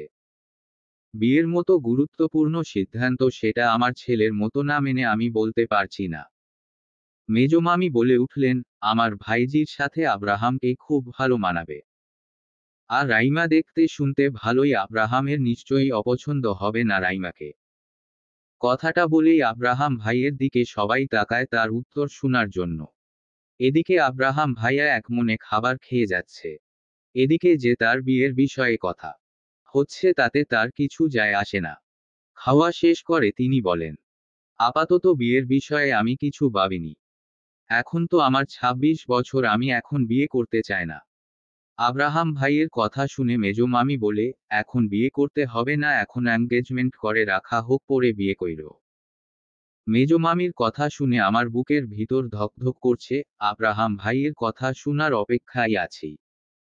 মেজ মামির মা বলে উঠলেন, আমার নাতনিকে তোমার বিয়ে করতে আপত্তি আছে। মেজ মামির মায়ের কথা শুনে আব্রাহাম ভাইয়া একবার রাইমার দিকে তাকায়, দেখে রাইমা মাথা নিচু করে মুচকি মুচকি হাসছে। আর একবার আমার দিকে তাকালো। আরুর দিকে তাকাতেই আব্রাহামের বুক ধক করে উঠে। আরু করুণ দৃষ্টিতে তাকিয়ে আছে আব্রাহামের দিকে। আব্রাহাম সবার দিকে একবার তাকিয়ে বলে উঠে, আমার পছন্দের মানুষ আছে, তাকে ছাড়া আমি আর কাউকে বিয়ে করব না। বলেই তিনি চেয়ার থেকে উঠে দাঁড়িয়ে আরুর দিকে তাকিয়ে বললেন, তোর খাওয়া শেষ করে আমার জন্য কফি বানিয়ে আনো, বলেই চলে গেল। আব্রাহাম ভাইয়ার চলে যাওয়া পর মেজ মামির মা বলে উঠলেন, তোমরা একটু বুঝাও। আমার নাতনি কি দেখতে খারাপ না? কোনো বাজে কোনো রিপোর্ট আছে তার জন্য ওকে ছেলের বউ করতে চাইছো না? বড় মামি বলেন, দেখেন মাইমা, বিয়েটা আমরা করব না। তাই আমাদের পছন্দ দিয়ে লাভ নেই। আব্রাহাম বিয়ে করবে কাকে সেটা তার একান্ত ব্যক্তিগত ব্যাপার। আর যেখানে আব্রাহাম মেয়ে পছন্দ করে রেখেছে সেখানে সে ওই মেয়েকে ছাড়া আর কাউকে বিয়ে করবে না। আমার ছেলে যাকেই বিয়ে করুক তাকে আমরা সাদরে গ্রহণ করব। বলেই তিনি চলে গেলেন। এদিকে আমি সেই একটা জায়গায় আটকে আছি। আমার পছন্দের মানুষ আছে কথাটা কানে বারবার বাজছে। বুকের ভেতর জ্বলে যাচ্ছে। নিঃশ্বাস নিতে কষ্ট হচ্ছে। এমন মনে হচ্ছে নিঃশ্বাস আটকে মারা যাব। কোনো রকম উঠে রান্নাঘরে গিয়ে বেসিনে গিয়ে মুখ পানি দিচ্ছি। আব্রাহাম ভাইয়ের জন্য কফি বানিয়ে তার রুমে গিয়ে নক করি, ভিতর থেকে কোনো আওয়াজ আসছে না, তাই ভিতরে ঢুকে টেবিলের উপর কফির মগ রেখে আমার রুমে এসে দরজা লাগিয়ে বিছানায় শুয়ে পড়ি। এদিকে আব্রাহামের সাথে রাইমার বিয়ে কিভাবে দেওয়া যায় তার পরিকল্পনা করছে। আব্রাহাম ভাইয়ের জন্য কফি বানিয়ে তার রুমে গিয়ে নক করি, ভিতর থেকে কোনো আওয়াজ আসছে না, তাই ভিতরে ঢুকে টেবিলের উপর কফির মগ রেখে আমার রুমে এসে দরজা লাগিয়ে বিছানায় শুয়ে পড়ি। সেদিনের রাতের পর আজ 1 মাস আমি আর আব্রাহাম ভাইয়ের সামনে যাইনি। তার জন্য প্রতিদিন সকালে কফি বানিয়ে তা বড় মামির হাত দিয়ে পাঠায়। কাল আমার টেস্ট পরীক্ষা শেষ হয়ে গেছে। পরীক্ষার টেনশনে আমার এই কদিন ঘুম হয়নি। তাই কাল সারারাত বসে গল্প লিখেছি। অনেক দিন হলো আমি আমার আইডিতে ঢুকিনি আর গল্পও পোস্ট করিনি। আমি ক্লাস 9 থেকে ফেসবুকে গল্প পোস্ট করি আমার ছন্দ নাম ব্যবহার করে। আমি যে গল্প লিখি সেটা কেউ বুঝতে না পারে আর কেউ যেন আমাকে চিনতে না পারে। অবশ্য আহি জানে আমি গল্প লিখি। আসমানি নামে আমার একটা পেজ আছে যেখানে 90,000 ফলোয়ার। আর লাইক 56,000। আসমানি নামে পেজের কথা উল্লেখ করেছি, সেটা কাল্পনিক। তাই সেটা সত্যি মনে করবেন না। তাই কাল সারারাত ধরে গল্প লিখে আজ বেলা 11টায় ঘুম থেকে উঠে গল্পের একটা পর্ব ফেসবুক পেজে পোস্ট করে, শাওয়ার নিয়ে রুম থেকে বের হতেই আব্রাহাম ভাইয়ের সাথে ধাক্কা খেয়ে নিচে পড়ে যায়। চোখে দেখতে পাসো না না নাকি অন্ধ তুই? আমি অন্ধ হতে যাব কেন? তাহলে আমার সাথে ধাক্কা খেলি কেন? নিচে পড়ে যাওয়াজ হাতে ব্যথা পাইছি। উঠে দাঁড়িয়ে আব্রাহাম ভাইয়ের দিকে তাকিয়ে বললাম, আমি না হলে খেয়াল করিনি তাই বলে আপনি একটু খেয়াল করে হাঁটবেন না নাকি? আমার কথা শুনে আব্রাহাম ভাইয়া বলে উঠলেন, এই তোর সাহস তো কম না, তুই আমার বাড়িতে থেকে আমার সাথে উঁচু গলায় কথা বলছিল। আমি তার কথার কোনো উত্তর না দিয়ে সেখান থেকে চলে এলাম। আমার যাওয়ার দিকে অবাক হয়ে তাকিয়ে থাকেন। তিনি ভাবতে পারেননি আমি তাকে ইগনোর করে চলে যাব। তিনি তাড়াতাড়ি করে রুমে ঢুকে তার ভালোবাসার মানুষটির লেখা পড়ছেন মনোযোগ সহকারে। টেবিলে বসে নাস্তা করছি এমন সময় পেছনে থেকে কে যেন আমার চোখ ধরে রাখে। আমি তার স্পর্শে বুঝতে পেরেছি কে সে। তাই বলে উঠলাম, আসি, আমি জানি তুই আমার চোখ ধরে আছিস। আমার কথা শুনে আমার চোখ ছেড়ে দিয়ে আহি আমাকে বলে উঠে, তুই বারবার কেমনে বুঝে মাস? তোর স্পর্শ আমি ভালো করে অনুভব করতে পারি। তাই তুই সব পারছো। তুই আজ আসবি কই, আগে তো বলিসনি? কেন রে, না বলে এসেছি বলে তুই আমাকে অপমান করছিস? তোর নামে আমি মামলা করব। আহির কথা শুনে বড় মামি রান্না ঘর থেকে বেরিয়ে এসে বলে, কি হয়েছে রে, আর কে কার নামে মামলা করবে? আহি বলে উঠে, আমি ওকে না বলে আসছি তাই সে আমাকে অপমান করেছে। তাই আমি আরুর নামে মামলা করব। আহির কথা শুনে বড় মামি আর আমি হাসতে শুরু করি। আমাদের হাসি দেখে আহিও হাসতে শুরু করে। হাসি থামিয়ে বড় মামি বলে উঠলেন, কেমন আছিস রে মা? আগে তুই এ বাড়িতে কত আসছি, এখন আর আসিস না কেন? ভালো আছি আমি। আপনি কেমন আছেন? এখন পড়াশোনা নিয়ে ব্যস্ত তো তাই আর অত আসা হয় না। বুঝলাম, আজ কিন্তু এখানে রাতে থাকতে হবে। না করলে শুনবো না। বড় মামির কথা শুনে আহি হাসতে লাগে, বলে আচ্ছা থাকবনি। তাদের কথা শুনে আমি বলি, আমাকে কি কেউ দেখতে পাচ্ছে না? আমার কথা শুনে বড় মামি আর আহি হাসতে হাসতে বলে, তাই তো, তুই কে? তোকে আমরা চিনি না বলে আবার দুজনে হাসতে লাগে। খাওয়ার টেবিলে আজ সবাই একসাথে খাবার খাচ্ছি। খাওয়ার টেবিলে বসে আহি ক্যাট মাহিম ভাইয়া আর চোখে দেখছে বারবার। হঠাৎ মাহিম ভাইয়ার দিকে চোখ পড়তেই দেখি সে আহির দিকে তাকাচ্ছে। আর এদিকে আহির পাশে মেজো মামি বসায়, আহি মনে মনে সাবান ছাড়া ধুয়ে দিচ্ছে। খাবার খাওয়ার পর আমি আর আহি আমার রুমে চলে আসি। দরজা বন্ধ করে আহি আর আমি গল্প করতেই শুরু করি, তখন আহি বলে উঠে, দোস্ত তুই আজ ফাটিয়ে দিয়েছিস। তোর আজকের গল্পটা অনেক সুন্দর হয়েছে। শুধু আজকের গল্পটা ভালো হয়েছে, অন্য গল্পগুলো মনে হয় ভালো হয় না। আরে আমি ওভাবে বলিনি, আরও তো লেখা সব গল্পগুলাই সুন্দর। ও হ্যাঁ, যে কাজের জন্য আসছিলাম সামনে বইমেলা, তাই ভাবছি তোর এ নতুন গল্পটা বই বের কর। আহির কথা শুনে আমারও মনে হচ্ছে হ্যাঁ, বই বের করা যায়। তাই আহিকে বললাম, বই বের করা যায়, কিন্তু কিন্তু কি? আমার কাছে তো বেশি টাকা নেয়। রিক্সা ভাড়া আর টিফিনের থেকে টাকা বাঁচিয়ে আমার কাছে মাত্র 7,000 টাকা আছে। 5 বছর থেকে টাকা জমিয়ে এ টাকাটা জড়ো করেছি। আমার কথা শুনে আশি বলে উঠে, আরে এত টেনশন করছিস কেন গাধা? আমার এক কাজিন বই ছাপে, আমি তার সাথে কথা বলে রেখেছি।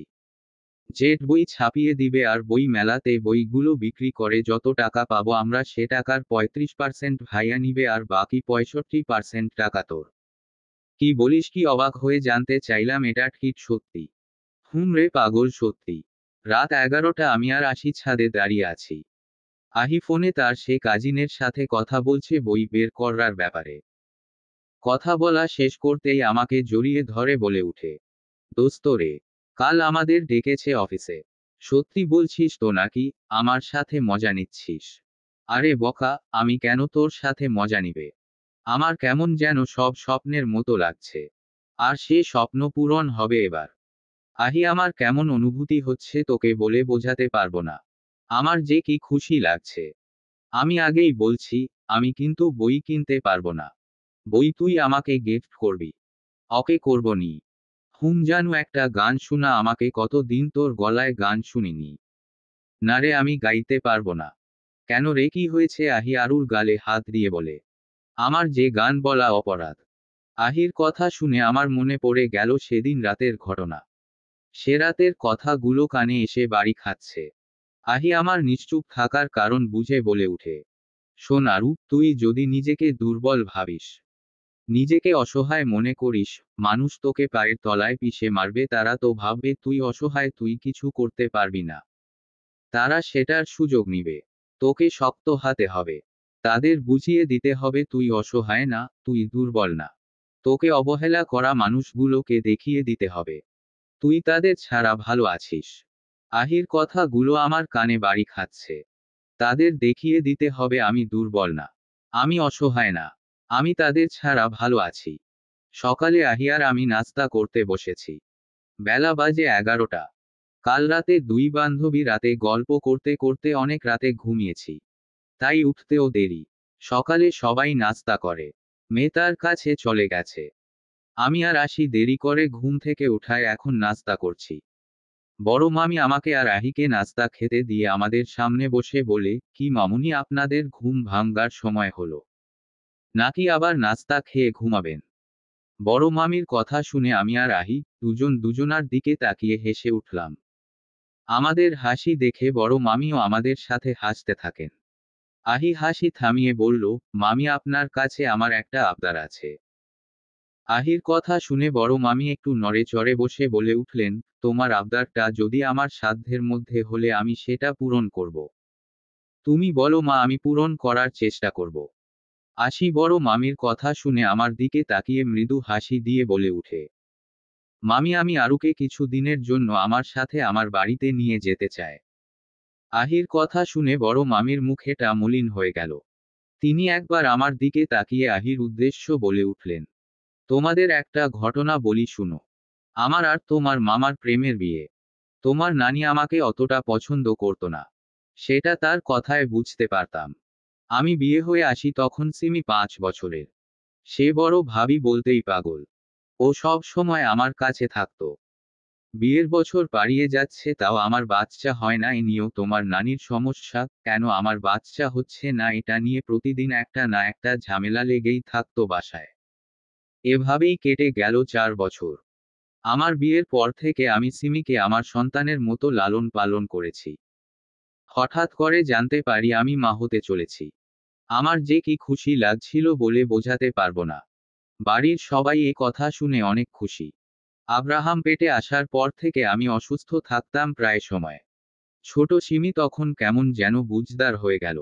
সে সব সময় আমার পাশে থাকতো।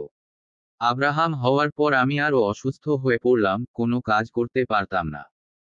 আব্রাহামকে সব সময় সিমি সামলাতো। স্কুল থাকার সময়টুকু বাদেও সব সময় আমার কাছে থাকতো। হঠাৎ তোর মেজো মামা বিয়ে করার জন্য মরিয়া হয়ে উঠেছে। তারপর তোর মামার বিয়ে মিমির সাথে হয়। আমার বাবার বাড়ির অবস্থার চেয়ে তোর মেজো মামির বাবার বাড়ির অবস্থা ভালো ছিল। এটা দেখে সব সময় তোর নানি আমাকে খুব কথা বলতো। তোর মেজো মামির সাথে সিমির বনিবনা হতো না। ততদিনে তোর নানি মারা গেছে। আস্তে আস্তে তোর মেজো মামাও কেমন বদলে যেতে শুরু করে। এভাবেই কেটে গেল 6 বছর। তখন সিমি একজন যুবতী নারীতে পরিণত হয়েছে। সে দেখতে অনেক সুন্দর ছিল। এক কথায় চোখ ধাঁধানো সুন্দর যাকে বলে। হঠাৎ একদিন বাড়িতে জানাজানি হয়ে যায় সিমি একজনের সাথে সম্পর্কে আছে, এটা নিয়ে বাসায় অনেক ঝামেলা হয়। তোর মেজো মামির কথা শুনে তোর মেজো মামা অনেক মারে সিমিকে। আমি বাধা দিতে গেলে আমাকে মিমি অনেক কথা শুনাই, সে বলে আমি নাকি সিমিকে এসব করতে উৎসাহ দিই। আমার জন্যই সিমি খারাপ হয়ে গেছে। কোন দিন রাস্তার ছেলের সাথে পালিয়ে যাবে বলা যায় না। সে এমন করে ব্রেন ওয়াশ করে যে তোর নানা মামারা মিমির কথা শুনে তার ভাইয়ের সাথে সিমির বিয়ে ঠিক করে। এদিকে সিমি কার সাথে সম্পর্ক ছিল তখন তা আমাদের কাছে অজানা। সিমি বিয়ের দিন সকালে তোর নানা ভাইয়ের পা দুটো ধরে অনেক ধন্যবাদ করে। সে এ বিয়ে করতে চায় না। সে অন্য কাউকে ভালোবাসে। তোর নানা মান সম্মানের ভয় মিমির ভাইয়ের সাথে বিয়ে ঠিক করে। আমাকে সিমির বিয়ের আগে আমার বাবার বাড়িতে রেখে আসে, যাতে সিমিকে কোনো রকম সাহায্য করতে না পারি। বিয়ের দিন তোর মেজো মামি আর মেজো খালা মিলে সিমিকে সাজায়। বরযাত্রী আসা বাড়ির সবাই সেদিকে ব্যস্ত, সিমির দিকে তাদের কারো খেয়াল নেই। কাজীকে নিয়ে যখন রুমে যায় বিয়ে পড়ানোর জন্য তখন দেখে রুম ফাঁকা, বাড়িতে হইচই লেগে যায়, বিয়ের আসর থেকে বউ পালিয়ে গেছে। এদিকে তোর মেজো মামির বাড়ির লোকজন অনেক অপমান করে এ বাড়ির লোকজনকে। তোর মামারার আগে আর সিমির খোঁজ করে না। অনেক দিন কেটে যায়, হঠাৎ একদিন সিমি ফোন দিয়ে বলে, আমি বাড়িতে আসছি ভাবি বলেই ফোন কেটে দেয়। এদিকে আমি কথাটা শুনে অবাক হয় আবার খুশিও হয় খুব। আমি তোর বড় মামাকে কথাটা বলতেই তার চোখ দিয়ে টপ টপ করে পানি গড়িয়ে পড়ছে। রাগের মাথায় নেওয়া একটি সিদ্ধান্তে সব শেষ হয়ে গেল। ততদিনে তিনি তার ভুলটা বুঝতে পারছেন। মিমির কথাই কান না দিয়ে সিমি কার সাথে সম্পর্ক ছিল সেটা জানার দরকার ছিল। তিনি অত ভালোবেসে বিয়ে করেছিলেন, তাহলে তার বোন কেন পারবে না বাবাকে কথাটা বলতে? যাব এমন সময় আমার ফোনটা বেজে উঠে আমি কল ধরতেই অপর পাশ থেকে বলে উঠে এ ফোনের মালিকের অ্যাক্সিডেন্ট হয়েছেন, তাদের হাসপাতালে নিয়ে যাওয়া হচ্ছে। হাসপাতালের নামটা বলেই কল কেটে দেয়। এদিকে আমার কানে একটা কথা বারবার বাজছে, ফোনের মালিকের অ্যাক্সিডেন্ট হয়েছেন, তাদের হাসপাতালে নিয়ে যাওয়া। আমি হাউমাউ করে কেঁদে উঠি। আমার কান্না শুনে সবাই দৌড়ে আসে আমার কাছে। সবাই জিজ্ঞেস করে আমি কান্না করছি কেন। কান্নার চটে কিছু বলতে পারছি না। তাও ভাঙঙ্গা ভাঙঙ্গা কণ্ঠে বলি, সিমি যে গাড়িতে আসছিল সেটা অ্যাক্সিডেন্ট করেছে, সিমিকে হাসপাতালে নিয়ে যাওয়া হয়েছে। আমার কথা শুনে বাড়ির সবাই চমকে উঠে। এত বছর পর সিমি থেকে আসছে। তারপর জানালাম সিমি আমাকে ফোন দিয়ে বলে সে আসছে। আমার কথা শুনে তোর বড় মামা হাসপাতালের নাম শুনে তাড়াতাড়ি বের হয়ে যায়। এদিকে হাসপাতালে পৌঁছে জানতে পারে আবির আর সিমি হাসপাতালে নিয়ে আসার সময় রাস্তাতেই তারা দুজন মারা যায়। আর তোর অবস্থা নাজুক, যে কোনো সময় যে কিছু হতে পারে। সেদিন সিমির লাশ জড়িয়ে ধরে পাগলের মতো কান্না করছিল তোর মামা আর নানা। আল্লাহ রহমতে তুই সুস্থ হয়ে বাসায় ফিরলি। তোকে দেখে আমি অবাক হয়ে গেছিলাম, তুই অবিকল তোর মায়ের মতো দেখতে হয়েছিস। তারপর তোর সব দায়িত্ব যখন আমরা নিলাম, তারপর থেকে তোকে আমি কাজ ছাড়া করিনি। আমি তোকে আর আফরিনকে কখনো আলাদা করে দেখিনি। তোকে আমি আমার নিজের সন্তানের মতো লালন পালন করে বড় করেছি। কথাগুলো বলার সময় বড় মামির চোখ দিয়ে টপ টপ করে পানি গড়িয়ে পড়ছে। বড় মামির কথা শুনে আমার চোখ দিয়ে টপ টপ করে পানি গড়িয়ে পড়ছে। বড় মামি চোখের জল মুছে বলে উঠলেন, এই কথাগুলো কেন বললাম জানিস আরু? তোর মেজো মামি তোকে দেখতে পারে না সেটা তো জানিস। সে চাই না এ বাড়িতে থাক। সে নানা রকম কথা বলবে, তোর গায়ে হাত তুলবে, এগুলো তুই মানবি না। সে তোর ক্ষতি করার চেষ্টা করবে। তাই এখন থেকে যে যেমন আচরণ করবে, তুইও সেরকম আচরণ করবি। আমি দেখে আসছি, যে যা বলে তুই সেটাই করিস। তুই নিজেকে অসহায় মনে করিস কারণ এতিম তুই। আরে বকায় পৃথিবীতে সবাইকে মরতে হবে দুদিন আগে আর পরে। তাই এখন থেকে নিজেকে শক্ত করে। কারো কাছে নিজের দুর্বলতা প্রকাশ করবি না। এখন তোর ক্যারিয়ার গড়ার সময়, মন দিয়ে পড়াশোনা কর। এবার আহির দিকে তাকিয়ে বললেন, আমি জানি তুমি আহিকে কত ভালোবাসো। তোমার কাছে ও নিরাপদ থাকবে। তুমি অঙ্কে নিয়ে যেতে চায় তো নিয়ে যেতে পারো, তবে 2 দিনের বেশি থাকার পারমিশন দিব না। ও না থাকলে আমার ঘর ফাঁকা ফাঁকা লাগে। মামির কথা শুনে আহি বলে উঠে, ঠিক আছে। আরুকে মাত্র 2 দিনের জন্য নিয়ে যাব অঙ্কে। বড় মামি বলে, আচ্ছা। বিকেল 4:30টায় রেডি হয়ে আমি আর আহি রিকশার জন্য ওয়েট করছি। এদিকে আহি রেগে যাচ্ছে, একটাও খালি রিকশা না পাওয়ায়। আহি রেগে গিয়ে বলে, বাল ভালো লাগে না। মনে হচ্ছে আজ শালা শহরের সব কাপলরা রিকশায় উঠে ঘুরে বেড়াচ্ছে। আহির কথা শুনে আমি হাসতে হাসতে নিচে বসে পড়লাম। এই মেয়ে রেগে গেলে ছেলেদের মতো গালি দিবে। অনেকক্ষণ ধরে অপেক্ষা করেও যখন গাড়ি পাচ্ছি না তখন আমার অনেক রাগ লাগে। হঠাৎ আহি আমার হাত ধরে টেনে রাস্তায় নেমে দৌড় লাগায়। আমি পাগলের মতো কিছু না বুঝেই আহির সাথে দৌড়াচ্ছি। হঠাৎ করে একটা রিকশার সামনে গিয়ে দৌড়ানো থামায় আহি আর আমি। এখন বুঝতে পারছি কেন আহি আমার হাত ধরে টেনে নিয়ে দৌড় লাগায়। রিকশাওয়ালা মামা আমাদের এভাবে তার দিকে আসতে দেখে তাড়াতাড়ি রিকশার ব্রেক চাপে। না হলে রিকশা আমার আর আহির উপর দিয়ে চলে যেত। রিকশাওয়ালা ভয় ভয় বলে উঠলেন, এই যে আপারা এমনে রাস্তার মাঝখানে দৌড়াইতেছেন কেন? আসতে আসেন। এখনই আমার রিকশা আপনাদের ওপর উঠা যাইতে। আহি আমার হাত ধরে টেনে রিকশায় উঠে বসে বলে, আরে মামা কিসের আসতে আসবো, কতক্ষণ থেকে বসে আছি একটাও খালি রিকশা পাচ্ছি না, তাই আপনাকে দূর থেকে দেখে তাড়াতাড়ি করে আপনার রিকশায় ওঠার জন্য আসছি। কথাটা বলে আমার হাত ধরে উঠে বসে রিকশায়, আমিও রিকশাও উঠে বসতেই রিকশাওয়ালা মামা বলে, কোন দিকে মামু? আহি ঠিকানা বলে দিতেই রিকশা গন্তব্য এর উদ্দেশ্যে চলতে শুরু করে। আহি আর আরু বসে আছি আহির কাজিন আসিফ চৌধুরীর সামনে। তিনি অবাক হয়ে আরুকে দেখছেন। তিনি বিশ্বাস করতে পারছেন না, তার পছন্দের লেখিকা তার সামনে বসে আছে। আসমানি, যার লক্ষ লক্ষ ফ্যান ফলোয়ার, যাকে আজ পর্যন্ত কেউ রিয়েল লাইফে দেখেনি, আর সে তার সামনে বসে আছে। সে ভেতর ভেতর অনেক অস্থিরতা অনুভব করতে লাগে। কত লেখক লেখিকাকে রিয়েল লাইফে দেখেছে, কথা বলেছেন, কই তাদের দেখে তো কখনো এমন অস্থিরতা অনুভব করেনি। তাহলে এর বেলায় এমন হচ্ছে কেন? এটা ভেবেই তার অস্থিরতা দ্বিগুণ হচ্ছে। অনেকক্ষণ বসে থাকতে থাকতে আহি বিরক্ত হয়ে যায়। সে বিরক্ত হয়ে বলে, কখন থেকে বসিয়ে রেখেছ, কিছু বলছো না কেন? কাল যে গল্পটা তোমার কাছে দিছিলাম সেটা পড়েছো, তোমার পছন্দ হয়নি কি, কিছু বলছো না কেন? আহির কথা শুনে আসিফ একটু নড়ে চড়ে বসে। সে একবার আরুর দিকে তাকিয়ে, আবার আহির দিকে তাকিয়ে বলে উঠলেন, আরে না, আমি আসলে ভাবছিলাম। কি ভাবছিলে, শুনি? আমি ভাবছিলাম, এতটুকু বাচ্চা মেয়ে কিনা ফেমাস রাইটার। আসিফের কথা শুনে আরু একটু নড়ে চড়ে বসে বলে, কেন, আমাকে দেখে কি আপনার বাচ্চা মেয়ে মনে হচ্ছে? আরুর দিকে তাকাতেই আসিফ দেখে আরু চোখ ঘুচুরি করে তাকিয়ে আছে তার দিকে। আরুর তাকানা দেখে আসিফ একটা শুকনো ঢোক গিলে বলে উঠে, না, আসলে আমি ওভাবে বলিনি। তাহলে কিভাবে বলছো তুমি? আহি ফট করে কথাটা বলে উঠে।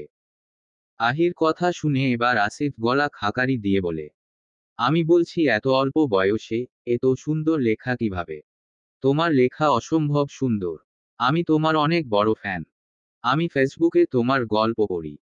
আসিফের কথা শেষ হতেই আহি বলে, আমরা বুঝতে পারছি তুমি ওর অনেক বড় ফ্যান। এ কথাগুলো বাদ দিয়ে মূল কথায় আসো। আসিফ বলতেই শুরু করে, কাল যে গল্পটা আমাকে দিয়েছ সেটা আমি পড়েছি আর অনেক ভালো লেগেছে। আফটারলো আমাদের লেখিকা সাহেবা এত সুন্দর করে লিখেছেন, আমি তো ফিদা হয়ে গেছি। আসিফের কথা শুনে আসি আর আরও একে অপরের মুখ চাওয়াচাওয়ি করে হেসে উঠে। আহি বলে উঠে, দেখতে হবে না কার বেস্ট। আহির কথা শুনে আসিফ বলে উঠে, দেখতেই পাচ্ছি, আহি সাতচুন্নির বেস্ট। আসিফের কথা শুনে আরু ফিক করে হেসে উঠল। আর এদিকে আহি রাগী দৃষ্টিতে তাকিয়ে আছে আসিফের দিকে, আর এদিকে আরুর হাসি দেখে আহি আর ও রেগে গিয়ে আসিফের চুল ধরে দেয় এক টান। এদিকে আসিফ আরুর হাসির দিকে তাকিয়ে এতটা বিভোর ছিল যে এদিকে আহি মেয়ে যে রেগে তার দিকে এগিয়ে যাচ্ছে সেটা সে বুঝতেই পারেনি। চুলে টান লাগায় আসিফের ঘোর কাটে। সে এবার চেঁচিয়ে বলতে শুরু করে, এই আহি সাতচুন্নি, ছাড় আমারে। ছাড়বো না, তুমি আমারে সাতচুন্নি বললা কেন? সাতচুন্নিকে সাতচুন্নি বলবো না তে কি বলবো? তুই তো পুরাই পেতনির মতো দেখতে। আসিফের কথা শেষ করতে আহি তার চুল আরো শক্ত করে টেনে ধরে। আসিফ চুল টানায় ব্যথা পেয়ে বলে উঠে, থামো বইন থামো। তুই সাতচুন্নি না, তুই বিশ্ব সুন্দরীর। ছাইরে দে বইন আমার। আমি আর কোনো দিন তোর পিছনে লাগতাম না। আসিফের কথা শুনে আহি আসিফের চুলগুলো ছেড়ে দেয়। আসিফ চুলগুলো ছাড়া পেতেই আরুর দিকে তাকাই। এতক্ষণ এদের মারামারি দেখে আরু অবাক হয়ে তাকিয়ে ছিল তাদের দিকে। আরুর সামনে ছোট বোনের মার খেয়ে অনেক লজ্জা পায়। আহি আরুর দিকে তাকিয়ে বলে, আরে অবাক হোস নাই, আমার চাচাতো ভাই। আহির কথা শুনে আমি অবাক হয়ে যায়। তারা চাচাতো ভাই বোন, তার জন্য এভাবে কথা বলছিল একে অপরের সাথে।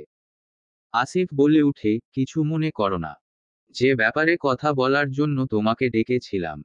তোমার লেখা গল্প আমি ছাপতে শুরু করেছি আজ থেকেই। কতগুলো বই ছাপাবো সেই ব্যাপারে জানার জন্য তোমায় ডেকেছি। আর 2 মাস পর বই মেলা শুরু। আমি কি বলবো বলেন, আমি তো এর আগে বই ছাপাতে দেয়নি। এটাই আমার প্রথম গল্প যেটা বই আকারে ছাপা হবে। তাই এ সম্পর্কে আমার কোনো ধারণাই নাই। আমার কথা শুনে আহি বলতে শুরু করে, তুমি তো বই ছাপাও। তোমার তো একটা আইডিয়া আছে কতগুলো বই ছাপানো লাগবে? আমি মনে করি কমপক্ষে 1 লক্ষ বই ছাপানো লাগবে। কারণ আসমানির লেখা গল্প প্রথম বই আসতে চলেছে, আর পাবলিক কি বসে থাকবে? আসিফ ভাইয়ার কথা শুনে আমার মাথা ঘুরছে। 1 লক্ষ বই ছাপানো লাগবে। আহি বলে এতগুলো বই ছাপাতে তো অনেক খরচ। তা তো হবেই, বই আকারে বের করলে বইয়ের মোট পেজ থাকবে 235টি। বইয়ের দাম 230 টাকা করে বিক্রি করতে হবে। তার মধ্যে 35% আমাকে দিবা। এ বইগুলো গোটা বাংলাদেশ এ বই মেলাতে বিক্রি করা হবে। আমাদের লোক প্রতিটি জেলায় এ গল্পের বই সেল করবে। তুমি জাস্ট এবার আমাদের এখানের বই মেলাই এ বিকালে গিয়ে একটু ঘোরাঘুরি করে আসবে। কি তুমি রাজি তো? আসিফ ভাইয়ার কথায় রাজি হয়ে যায়। এরপর ওখান থেকে আহিদের বাসার উদ্দেশ্যে রওনা দিলাম। আমি আসি আর আসিফ ভাইয়া। Edek. ভার্সিটি থেকে এসে আমি ফ্রেশ হতে যাওয়ার আগে ড্রয়িং রুম থেকে বলে উঠলাম, আরও আমার কফি দিয়ে যা। বলেই রুমে এসে শুয়ে পড়লাম। আজ অনেক ক্লান্ত হয়ে গেছি, তাই ফ্রেশ না হয়ে শুয়ে আছি। কফি খেয়ে তারপর ফ্রেশ হব। অনেকক্ষণ হয়ে গেছে এখনো আরু কফি আনছে না দেখে আমার অনেক রাগ উঠছে। একে দিয়ে কোনো কাজ ঠিক মতো হবে না। এবার কিছুটা জোরে বলে উঠলাম, আরু কফি দিয়ে যা। কখন তোকে কফি দিতে বলেছি শুনতে পাসনি আমার কথা? বলেই ওয়াশরুমে গেলাম ফ্রেশ হতে। আরুর অপেক্ষায় থাকলে আর ফ্রেশ হওয়া লাগবে না। ফ্রেশ হয়ে এসে দেখি এখনো কফি আনেনি। এটা দেখে আমার অনেক রাগ উঠে গেছে। যেই না রুম থেকে বের হতে যাব, দেখি মা আসছে কফির মগ নিয়ে। তাই বাইরে না গিয়ে বিছানায় বসলাম। মা আমার হাতে কফি দিতেই বলে উঠলাম, মহারানী কোথায়? ও কখন ওকে কফি দিতে বলেছি, এখনো দেইনি। ওর অনেক দেমাগ হয়ে গেছে না? ওর তো এখন পরীক্ষা নাই যে, পড়াশোনা নিয়ে ব্যস্ত সে। আরু বাড়িতে নেই আরিয়া বেগম, আব্রাহামের মা। মায়ের কথা শুনে আমি অবাক হয়ে বলি, কি বললা আরু বাড়িতে নেই? কোথায় গেছে ও? আরু আহিদের বাসায় আছে আরিয়া বেগম। কখন গেছে ও? বিকালে আরিয়া। বিকালে গেছে, এখন রাত 8টা বাজে। মহারানীর এখনো বাসায় আসার সময় হয়নি। কখন আসবে? আজ আসবে না 2 দিন থাকবে। আহি আসছিল ও আরুকে নিতে। মেয়েটা কোথাও যেতে পায় না। তাই থাকুক না 2 দিন, তাতে ওরও মাইন্ড ফ্রেশ হবে। আরিয়া বেগম সামনে পরীক্ষা আর ও এখন বেরানো লাগাইছে। পরীক্ষা তো কি হয়েছে? কি হয়েছে মানে, পড়াশোনা বাদ দিয়েও এখন বেরাবে। আমার আরও তো গাধা স্টুডেন্ট না যে রাত দিন 24 ঘন্টায় তাকে পড়তে হবে। হ্যাঁ, তোমার আরও কত ব্রিলিয়ান্ট স্টুডেন্ট তা আমার জানা আছে। আব্রাহামের মা আর কথা না বাড়িয়ে চলে গেলেন। এদিকে কলিং বেল বাজাতেই এক মহিলা এসে দরজা খুলে আরুকে দেখে জড়িয়ে ধরে বলে উঠলেন, তোর এত দিন পর আমার কথা মনে হলো? আরে মনি, তোমার কথা সব সময় মনে হয়। কত হয় তা তো জানি আমি। আরে মনি, আমার পরীক্ষা ছিল তাই আসতে পারিনি। বুঝলাম। তা কেমন আছিস? ভালো আছি মনি, তুমি? আমিও ভালো আছি। তোমরা কি দরজায় দাঁড়িয়ে কথা বলবা নাকি আমাদের ভিতরে ঢুকতে দিবা আম্মু? ও ভালো কথা বলেছিস আহি, আয় তোরা ভিতরে। দেখ আমি কেমন মন ভোলা, তোদের বাইরে দাঁড়িয়ে রেখেছি। কথাটা বলে উঠলেন আহির আম্মু। আহি আসিফ আর আরু ভিতরে প্রবেশ করে। আহি আর আরু রুমে গিয়েছে ফ্রেশ হতে। লাইভে আজ প্রথমবার ফেমাস রাইটার আসমানি। ইতিমধ্যে 50,000 মানুষ লাইভ দেখছে। আজ প্রথমবার ফেমাস রাইটার আসমানির কণ্ঠ শুনতে হাজার হাজার মানুষ জড়ো হচ্ছে লাইভে। লাইভে একটা গান গাইছেন ফেমাস রাইটার আসমানি। হাজার হাজার মানুষ কমেন্ট করছে। সবাই অনেক প্রশংসা করছে তার গান শুনে। অন্ধকার রুমে বসে লাইভ করছেন অপমানিত। তাকে দেখার জন্য ব্যাকুল হয়ে আছে তার ফলোয়াররা। বারবার তাকে অনুরোধ করছে। তখন তিনি জানান এবার বই মেলায় তার বই আসছে আর তিনি এবার বই মেলায় জানবেন। এ কথা শুনে সবার মনে একটা খুশির ঝলকানি দেখা যায়। লাইভ থেকে বের হয়ে যায় আসমানি ওরেফ আমাদের নায়িকা আরু। বা দোস্ত, তুই আজ ফাটিয়ে দিয়েছিস। আমি ভাবতে পারিনি তুই এত ভালো গান গাইতে পারিস। Ahi. সত্যি বলছিস আরু? দোস্ত, আমি তো ফিদা হয়ে গেছি আহি। তাই নাকি বেরারু? বেবাহি। দুজন কথাটা বলে হাসতে শুরু করলো। হাসতে হাসতে দুজনের চোখে পানি চিকচিক করছে। আরু হাসি থামিয়ে বলল, অনুমতি ছাড়া কপি করা নিষিদ্ধ। বই মেলার দিন কি আমি যেতে পারবো? কেন পারবি না? আব্রাহাম ভাইয়া আমাকে স্কুল যাওয়া ছাড়া বাড়ি থেকে বের হতে দেয় না। তোর আব্রাহাম ভাইকে আমার মাঝে মাঝে মারতে ইচ্ছা করে। কেন? অবাক হয়ে জিজ্ঞেস করে আরু। আহির কথা শুনে মনে পড়ে গেল সেদিন রাতে আব্রাহাম ভাইয়ের বলা কথাটা। আহির দিকে তাকিয়ে বললাম, পাত্তা পাবে না কেন? তার তো প্রেমিকা আছে। কি বললি, তোর ওই খারুস ভাইয়ের প্রেমিকা আছে? Huma. তোকে কে বলল? মেজো মামির ভাইয়ের মেয়ের সাথে আব্রাহাম ভাইয়ের বিয়ের কথা তুলতেই তিনি জানান তার ভালোবাসার মানুষ আছে। তাকে ছাড়া আর কাউকে বিয়ে করবে না। আচ্ছা, বাদ দি তার কথা। তুই বল, এখন তোর প্রদান কি? কিসের প্ল্যান? আরে গাধা, এসএসসির পর কোথায় ভর্তি হবি? আহির কথায় ভাবনায় পড়ে গেলাম, তাই তো এ ব্যাপারে তো কিছু ভাবিনি। আর আব্রাহাম ভাইয়া এখন না হয় আমার খরচ দিচ্ছেন, তখন তিনি বিয়ে করবেন, তখন তো আর আমার খরচ নাও দিতে পারে। আহিকে বললাম, লেখিকা তৃষা খাতুন। কি করব তাই ভাবছি রে। দেখা যাক ভাগ্যে কি আছে আমার। আল্লাহ যা করেন ভালোর জন্য করেন। আরো অনেক কথা বলতে বলতে ঘুমিয়ে যায় দুজন। এদিকে একজনের ঘুম হারাম হয়ে গেছে। সে ভাবতে পারেনি তার প্রিয় মানুষের কণ্ঠস্বর এত সুন্দর। সে তার জান পাখিকে দেখতে পাবে। একবার শুধু তোমাকে পাই আমার খাঁচায় বন্দি করে রাখবো। অনেক জ্বালিয়েছ আমায়। তোমার জন্য কত যে রাত আমার নির্ঘুম পার করতে হয়েছে সেটা আমিই শুধু জানি। এই উঠো তো আহি, আর কত ঘুমাবি বলতো আরু? আরেকটু জানাহি। আরেকটু করে 1 ঘন্টা হয়ে গেল। তাও তোর উঠার সময় হচ্ছে না। Uru. উঠছি, বাল ঘুমাতে দিবি না বুঝতে পারছি আমি আরো আহি। উঠো, কখন থেকে ডাকছি, 12টা বাজে, আর কত ঘুমাবি? Uru. 12টা বাজে আহি। চল নিচে যাই, মনি এসে অনেকবার ডেকেছে আমাদের আরু। আরুর কথা শুনে আহি ফ্রেশ হয়ে আরু আর আসি নিচে যায়। হঠাৎ ফোনের দিকে তাকিয়ে দেখি বড় মামার কল। কল রিসিভ করতেই ওপাশ থেকে বলে উঠে, আরু কি করছিস মা? আমি বসে আছি মামা। তুই তাড়াতাড়ি বাসায় আয় তো মা। কেন, কিছু হয়েছে বাড়িতে? না রে, কিছু হয়নি, তুই বিকালে চলে আসিস। ওকে, আসবনি। আচ্ছা, সাবধানে আসিস। Oak. কথা শেষ করে সামনে তাকিয়ে দেখি আহি আর মনি আমার দিকে তাকিয়ে আছে। মনি আমাকে জিজ্ঞেস করে, কি হয়েছে রে, কে কল দিয়েছে? বড় মামা কল দিয়েছিল। কি বলল কল দিয়ে? আমাকে বিকালে বাড়িতে যেতে বলল। কাল আসলি, আর আজকে তো তোকে যেতে দিচ্ছি না আহি। আমাকে তো যেতে হবে মনি। আমি কথা দিচ্ছি আমি আবার আসবো, প্লিজ রাগ কইরো না তোমরা। প্লিজ, কথা শুনে। কিন্তু আরু কথাটা না শুনে বলে উঠল, আরু প্লিজ আহি, আমাকে আজ যেতে হবে। পরে আবার এসে থাকবো। আমি জানি এখন আমি কিছু বললে শুনবি না, মুখ ভুলিয়ে কথাটা বলে উঠে আহি। ওরে আমার জানু, তুই রাগ করিস না। আমি আবার আসবো, কথা বলে আহিকে জড়িয়ে ধরি। বাড়িতে এসে যে এমন কিছুর মুখোমুখি হতে হবে ভাবতে পারিনি। যেই মেজো মামি তার ভাইয়ের ছেলের সাথে কথা বলার জন্য আমার গায়ে হাত তুলল, সেই তার ভাতিজা রাফির সাথে আমার বিয়ে ঠিক করেছে, তাও আমার মতামত ছাড়া। আহির বাড়ি থেকে এ বাড়িতে ঢুকতেই আমি অবাক, বাড়িতে অনেক মানুষ, বেশিরভাগ মানুষ আমার অপরিচিত।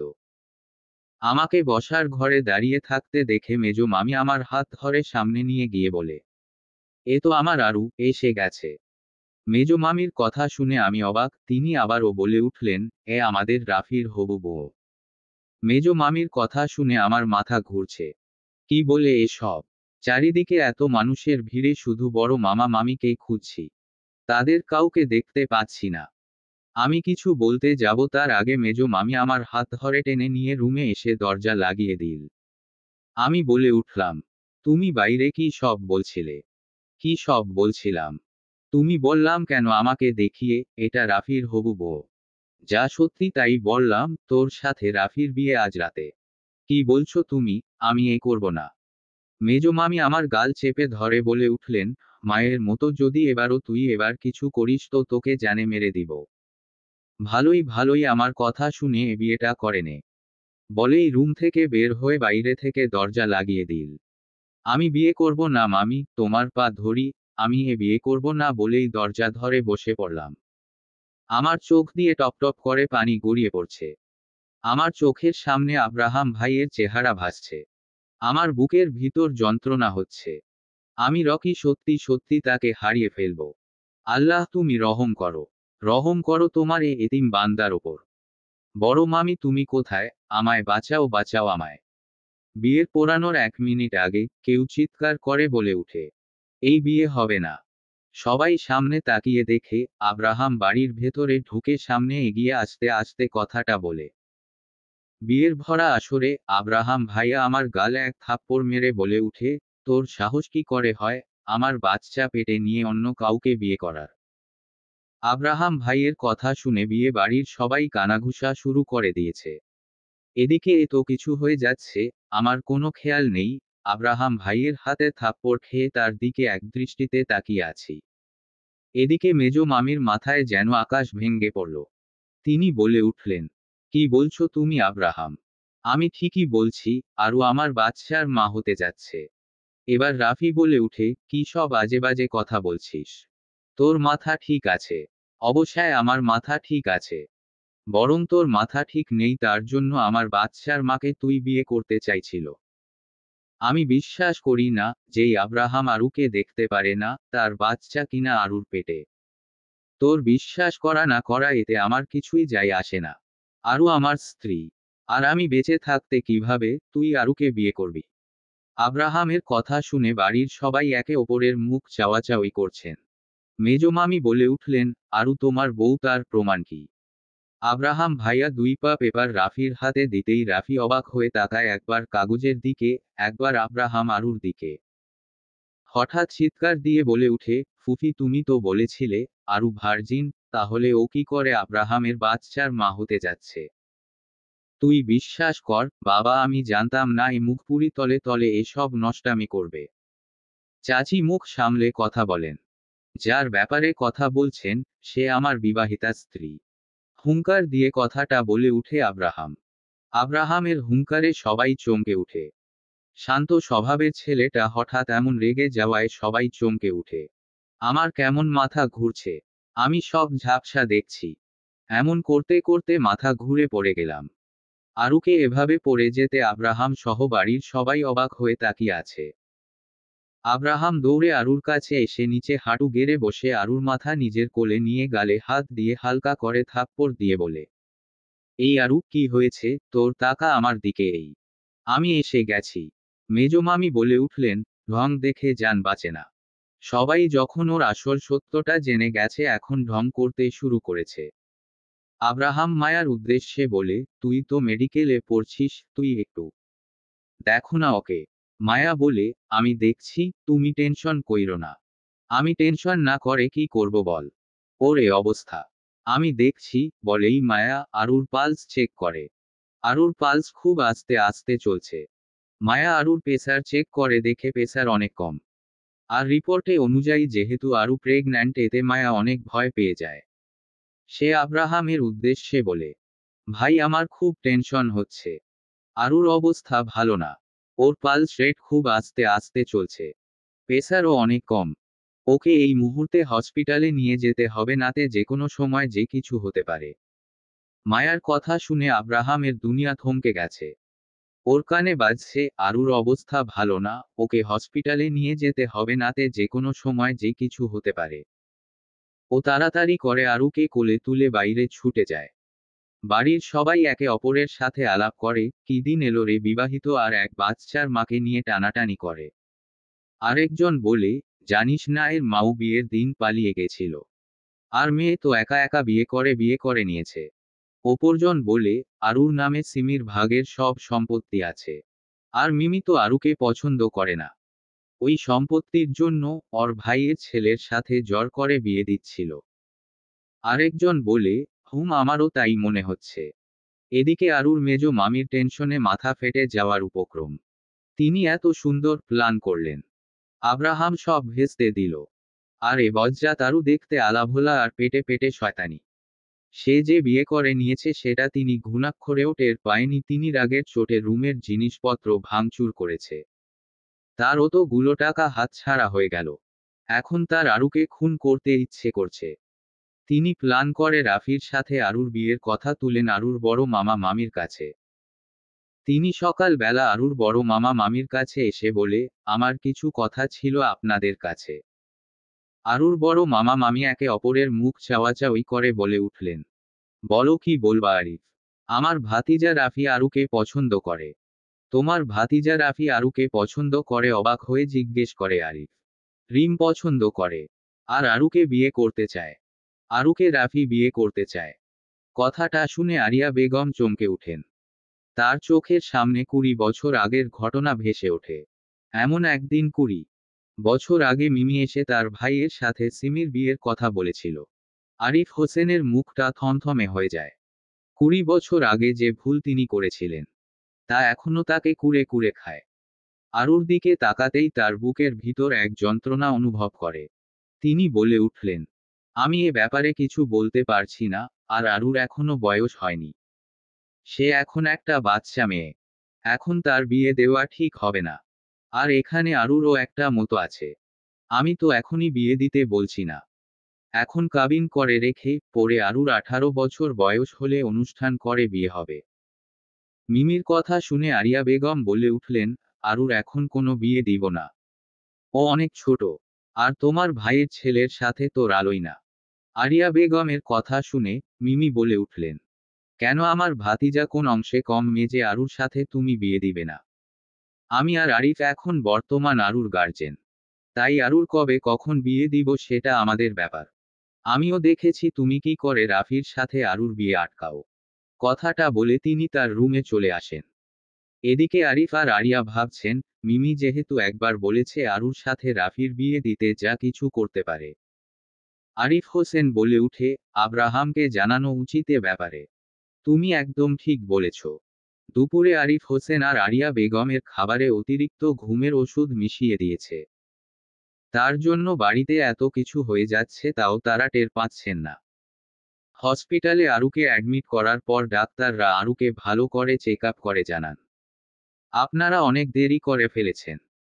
ডাক্তারের কথা শুনে আব্রাহামের পুরো পৃথিবী থমকে গেছে। তার বুকের ভিতর যন্ত্রণা হচ্ছে। সে নিঃশ্বাস নিতে পারছে না, খুব কষ্ট হচ্ছে তার। আপনারা অনেক দেরি করে ফেলেছেন। ডাক্তারের কথা শুনে আব্রাহামের পুরো পৃথিবী থমকে গেছে। তার বুকের ভিতর যন্ত্রণা হচ্ছে। সে নিঃশ্বাস নিতে পারছে না, খুব কষ্ট হচ্ছে তার। ডাক্তার জানান পেশেন্টের অবস্থা ভালো না। আপনারা রিসেপশনে গিয়ে বাকি ফর্মালিটিজ পূরণ করুন। পেশেন্টের হার্টে একটা রিং পরানো লাগবে। অনেক দিন যাবৎ তার এ প্রবলেম, আর আপনারা কি করে এমন একটা সময় তাকে মেন্টালি এত প্রেশার দিতে পারেন? অতিরিক্ত টেনশনে তার হার্টে রক্ত সঞ্চালন করতে ভালোভাবে পারছে না। মেয়ে যে কোন সময় যে কোন কিছু হতে পারে। আপনারা আল্লাহকে ডাকেন, এ মুহূর্তে তিনিই একমাত্র রক্ষাকারী। আইসিইউ এর সামনে দাঁড়িয়ে ভিতরের দৃশ্য দেখে আব্রাহাম থরথর করে কাঁপছে। ভিতরে 5 জন ডাক্তার ছোটাছুটি করছে।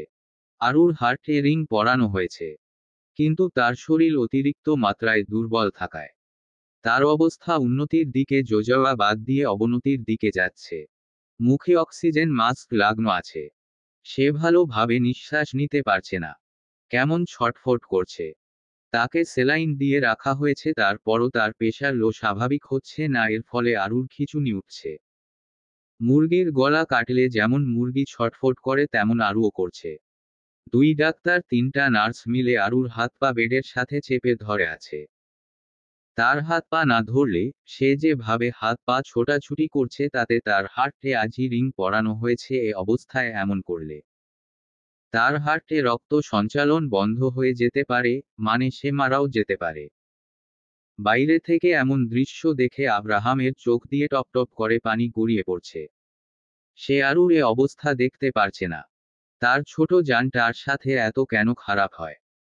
মানুষ বলে আল্লাহ তা করে ভালোর জন্য করে, তাহলে তার ছোট জানটার সাথে কি এমন ভালোর জন্য এমন মৃত্যুর সাথে যন্ত্রণা সহ্য করতে হচ্ছে? সে নিজের চোখে তার ভালোবাসার মানুষটির এমন অবস্থা দেখে সে কিছুতেই ঠিক থাকতে পারছে না। পাখির কিচিরমিচির শব্দ, ঘুম ভাঙ্গে আরুর। চোখ হালকা খুলে মিটমিট করে তাকায় চারিদিকে। অচেনা জায়গায় নিজেকে দেখে অনেকটা অবাক হয়ে যায়। ভালো করে চারিদিকে তাকিয়ে বুঝতে পারে এটা হসপিটাল। তার মাথায় চট করে আসে, সে কেন হসপিটালে? তারপর এক এক করে তার সব কিছু মনে পড়ে। সে সাথে অস্থির হয়ে উঠেছে। তাকে বাঁচাতে মিথ্যা কথা বলেছিল আব্রাহাম ভাইয়া। তাকে কে হসপিটালে নিয়ে এসেছে? তার বড় মামি কই? তাকে কেন দেখতে পাচ্ছে না? রুমে ঢুকে আরুকে এমন ছটফট করতে দেখে জিজ্ঞেস করলাম, কি হয়েছে রে তোর? এমন করছিস কেন? তোর বুকে কি ব্যথা হচ্ছে? আমি ডাক্তার ডাকবো কি? হঠাৎ কারো কণ্ঠস্বর শুনে সামনে তাকিয়ে দেখি আব্রাহাম ভাইয়া আমার দিকে তাকিয়ে কেমন অস্থির হয়ে জিজ্ঞেস করে কথাগুলো। তার দিকে এক দৃষ্টিতে তাকিয়ে আছি। কতদিন পর মানুষটাকে এভাবে আমার জন্য অস্থির হতে দেখলাম। কি হলো, কথা বলছিস না কেন? কথায় কষ্ট হচ্ছে তোর আমার, বল। তার কথা শুনে আমার বুকের ভিতর অজানা সুখ সুখ অনুভূতি হচ্ছে। কিন্তু তারপরেই মনে পড়ে গেল সে অন্য কাউকে ভালোবাসে। আরও বলে উঠে, আমার কোনো সমস্যা হচ্ছে না। আলহামদুলিল্লাহ, কোনো সমস্যা হচ্ছে না। জলদি জলদি তুই ভালো হয়ে মা। হুম। বড় মামা মামি কোথায়? মা বাবা রাস্তায় আছে, আসছে। আব্রাহামের কথা শুনে চোখটা বুজে মনে মনে বললাম, আল্লাহ তুমি আমার ওপর রহম করো। তাকে যখন আমার করে পাঠাওনি, তাহলে কেন তার প্রতি আমার অনুভূতি দিলে? আমার যখনই মনে হচ্ছে তাকে আমি পাবো না, কিন্তু অন্য কেউ তাকে পেয়ে যাবে। তাকে আমি ছুতে পারবো না, কিন্তু অন্য কেউ তাকে প্রতিনিয়ত ছুবে। তার বুকে কখনো মাথা রেখে আমার সুখ দুঃখ প্রকাশ করতে পাবো না, কিন্তু অন্য কেউ তার সুখ দুঃখ প্রকাশ করবে। আমি শান্তি পাচ্ছি না। চোখের কোণ দিয়ে জল গড়িয়ে পড়ছে। আব্রাহাম সেদিকে এক দৃষ্টিতে তাকিয়ে আছে। তার বুকের ভিতরও কষ্ট হচ্ছে। দুপুর 12। আরুর বড় মামা মামি আরুকে দেখে কান্নায় ভেঙে পড়েন। Aurora. মামি আরুর গালে কপালে চুমু দিতে থাকেন ক্রমাগত। তিনি বলে উঠলেন, আমার ছোট পাখিটা কখন এত বড় হয়ে গেছে? মেয়ে তার অসুস্থতা আমাকে বুঝতে না দিয়ে আমার সামনে হাসি খুশি থাকার অভিনয় করে। আমাকে তোর মায়ের স্থানে বসাতে পারিসনি, তাই না? সত্যি আজ আমি ব্যর্থ। তোর মা হয়ে উঠতে পারলাম না। এ 9 দিন আমাদের কি হালে কেটেছে তুই জানিস। বড় মামি কথা শুনে বলে উঠলাম, 9 দিন মানে? আরুর কথা শুনে বড় মামা বলে উঠলেন, হুম, 9 দিন থেকে তুই অচেতন অবস্থায় পড়েছিলি। আমার গালে বড় মামি 2 হাত দিয়ে ধরে আমার মুখটা ওপরে তুলে বলে উঠলেন, তোর কি এমন কষ্ট হচ্ছে, যেটা তুই আমাদের সাথে শেয়ার করছিস না? ভিতরে ভিতরে গুমরে মরছিস। আমাকে বলা যায় না মা, তোর এত কষ্ট কিসের? বড় মামির কথা শুনে আমার বুকের ভিতর ধকধক করে উঠল। মনে পড়ে গেল না পাওয়ার যন্ত্রণাটা।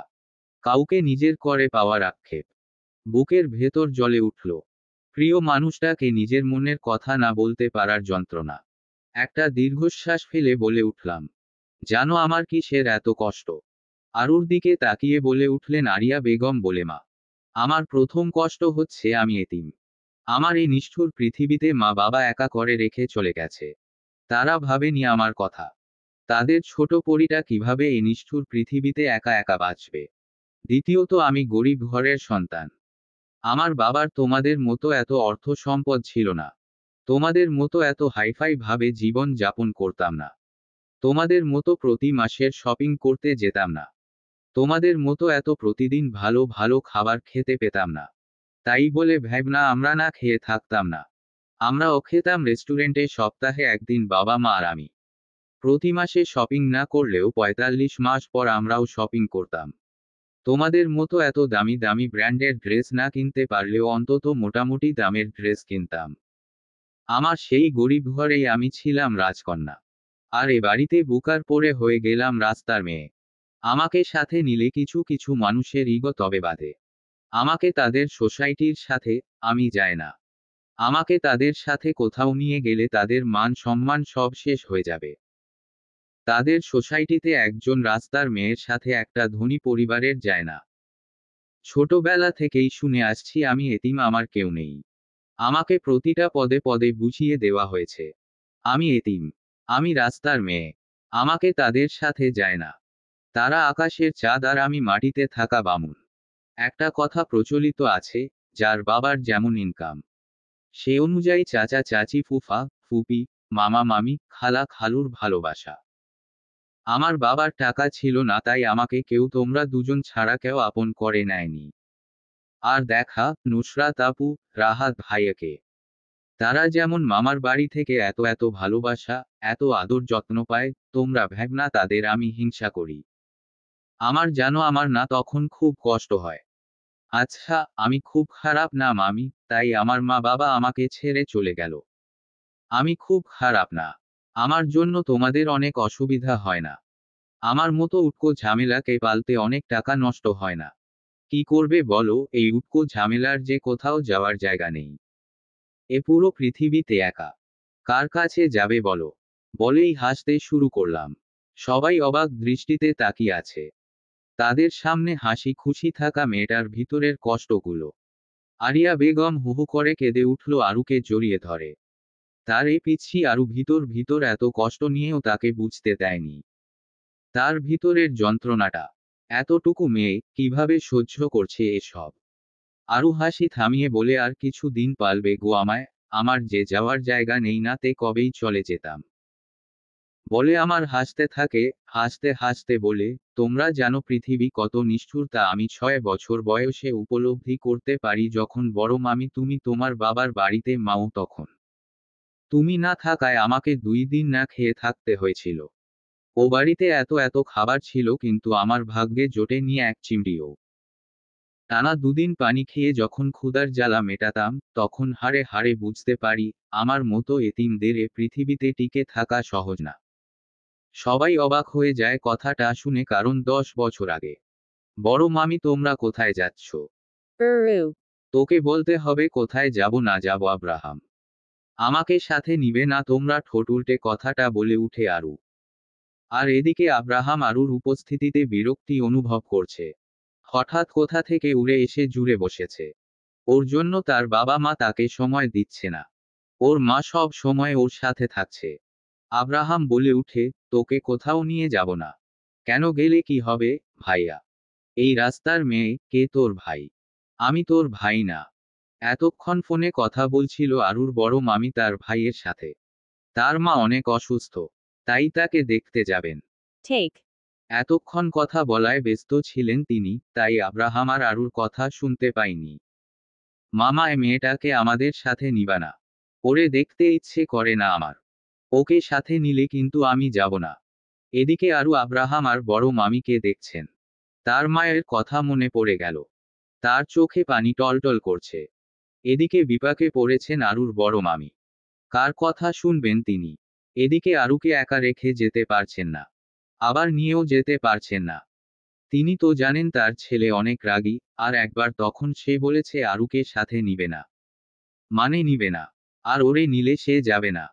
এদিকে তার অসুস্থ মা বারবার আব্রাহামকে দেখতে চাইছে। কি করবে সে বুঝতে পারছে না।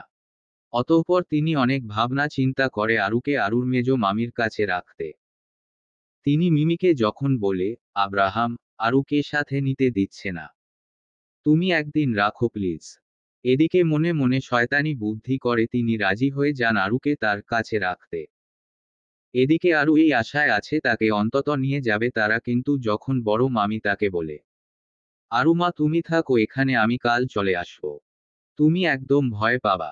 Na. তোমার মেজো মামি আছে, তুমি তার কাছে থাকো। ছোট্ট আরু তখন বুঝতে পারে তাকে তারা সাথে নিবে না।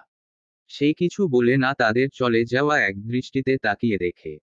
দুপুরে অনেক রান্নার আয়োজন করেছে মিমি, তার বাবার বাড়ির লোকজন আসবে তাই। সবাই আসার আগে তিনি আরুর রুম বাইরে থেকে দরজা বন্ধ করে দেয়, যাতে সে রুম থেকে বাড়াতে না পারে।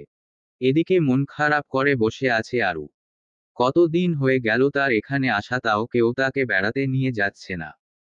সে তো প্রতিদিন সকালে বাবার সাথে হাঁটতে যেত বাইরে, কিন্তু এ বাড়িতে আসার পর আর বাড়ি থেকে বের হওয়া হয়নি তার।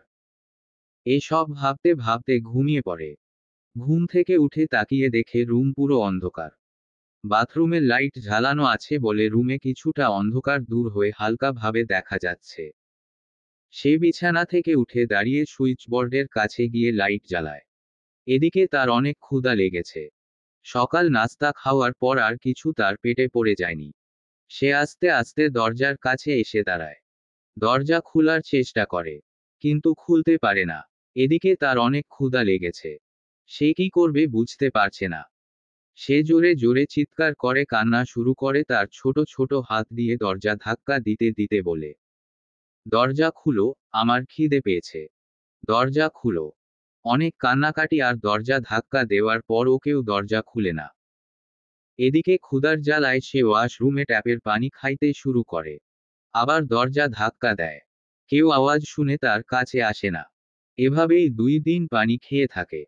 তার শরীর একদম নিস্তেজ হয়ে পড়ে। তার উঠে দাঁড়ানোর শক্তি নেই। সে কান্না করতে পারছে না, সে শক্তিও তার মধ্যে নেই। আরুর বড় মামি আসার কিছুক্ষণ আগে আরুর মেজো মামি গিয়ে আরুর রুমের দরজা খুলে দেয়। আরুর বড় মামি বাড়িতে এসে দেখেন আরু ঘুমাচ্ছে। তিনি তার মাথায় হাত বুলিয়ে দিতেই চমকে উঠেন। আরুর গায়ে অনেক জ্বর।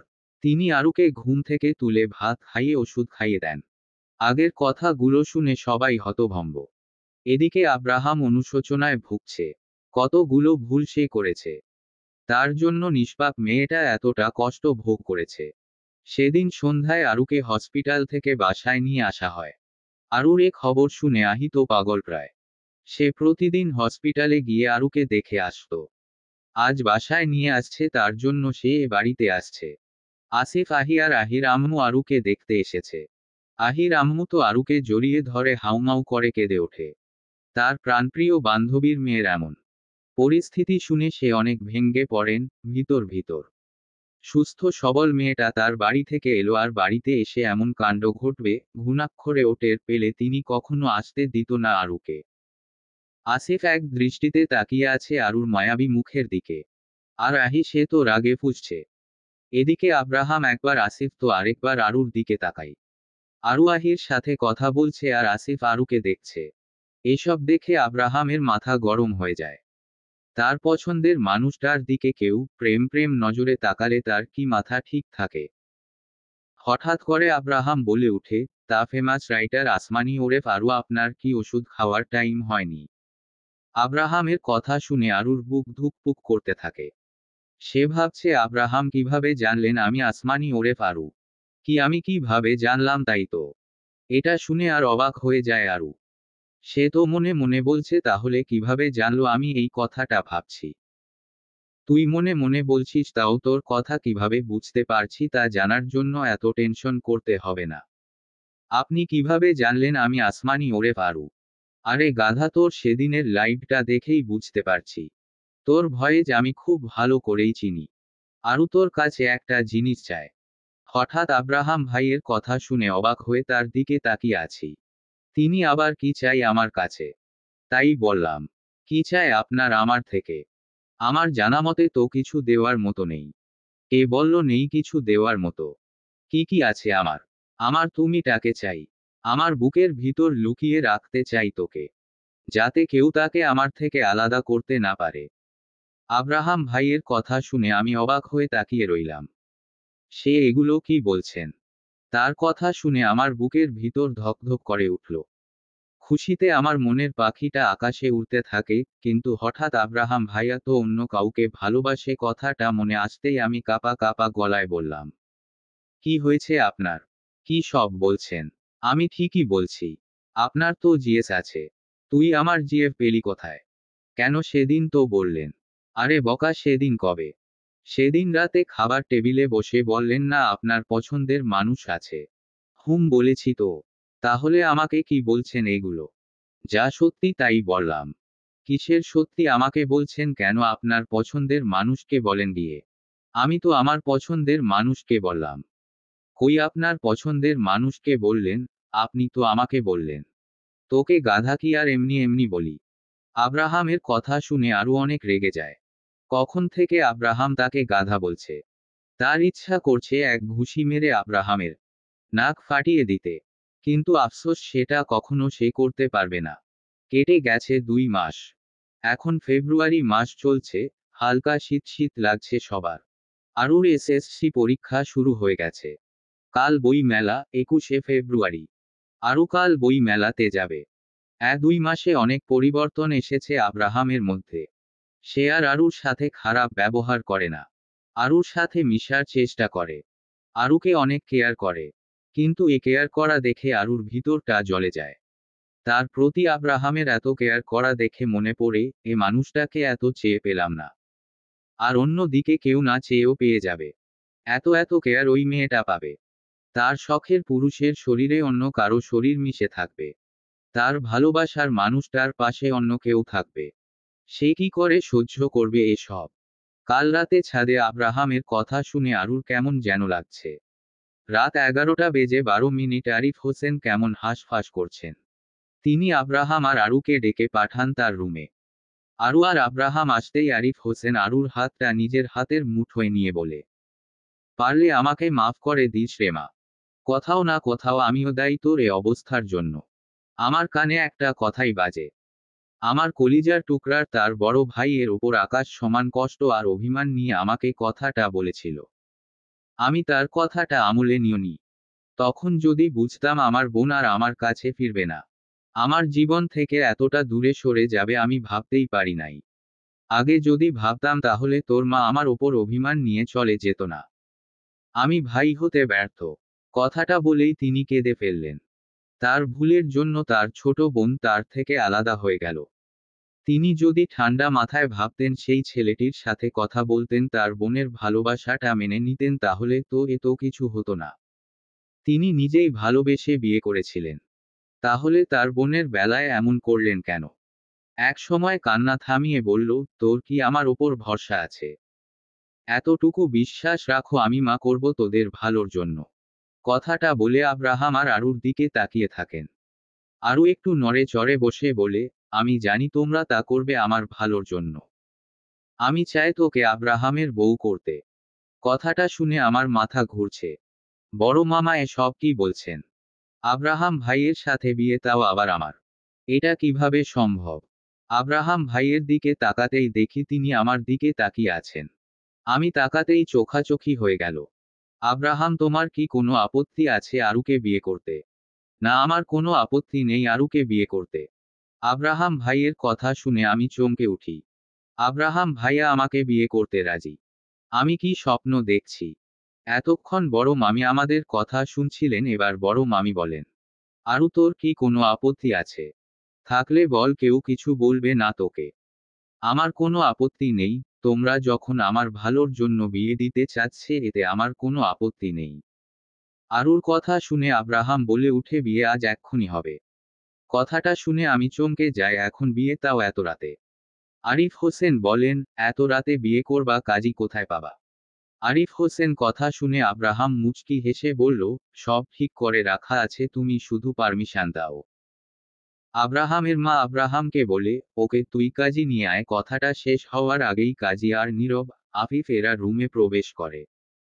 এদের দেখে আমি চমকে যাই। মনে হচ্ছে আমি স্বপ্ন দেখছি মনে হচ্ছে। কি করে এভাবে কি দেখছিস আব্রাহাম? আপনাকে? আরু? আমাকে দেখার কি আছে? আব্রাহাম, আপনি কেন আমাকে বিয়ে করলেন আরু?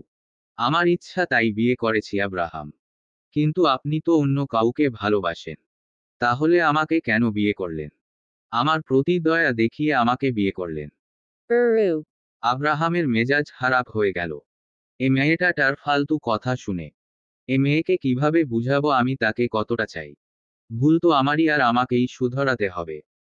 আরুর সামনে গিয়ে তাকে বললাম, শুনেছি বিয়ের রাতে বউ ঘোমটা দিয়ে বসে থাকে আর বর এলে তাকে সালাম দেয়। Aratui. তাই তো আমি তো তাকে সালাম দিইনি, তাড়াতাড়ি করে সালাম দিলাম, আসসালামু আলাইকুম। ওয়ালাইকুম সালাম। বলেন না, আপনি কেন আপনার পছন্দের মানুষকে বিয়ে না করে আমাকে বিয়ে করলেন? কে বলল আমি আমার পছন্দের মানুষকে বিয়ে করিনি? হাও, তার মানে আপনি এর আগেও বিয়ে করেছেন? তাহলে আমার দিবেনটা কেন নষ্ট করলেন? কাপা কাপা কণ্ঠে বলে উঠলাম, আমার ভিতরটা জ্বলে যাচ্ছে। কে সে নারী?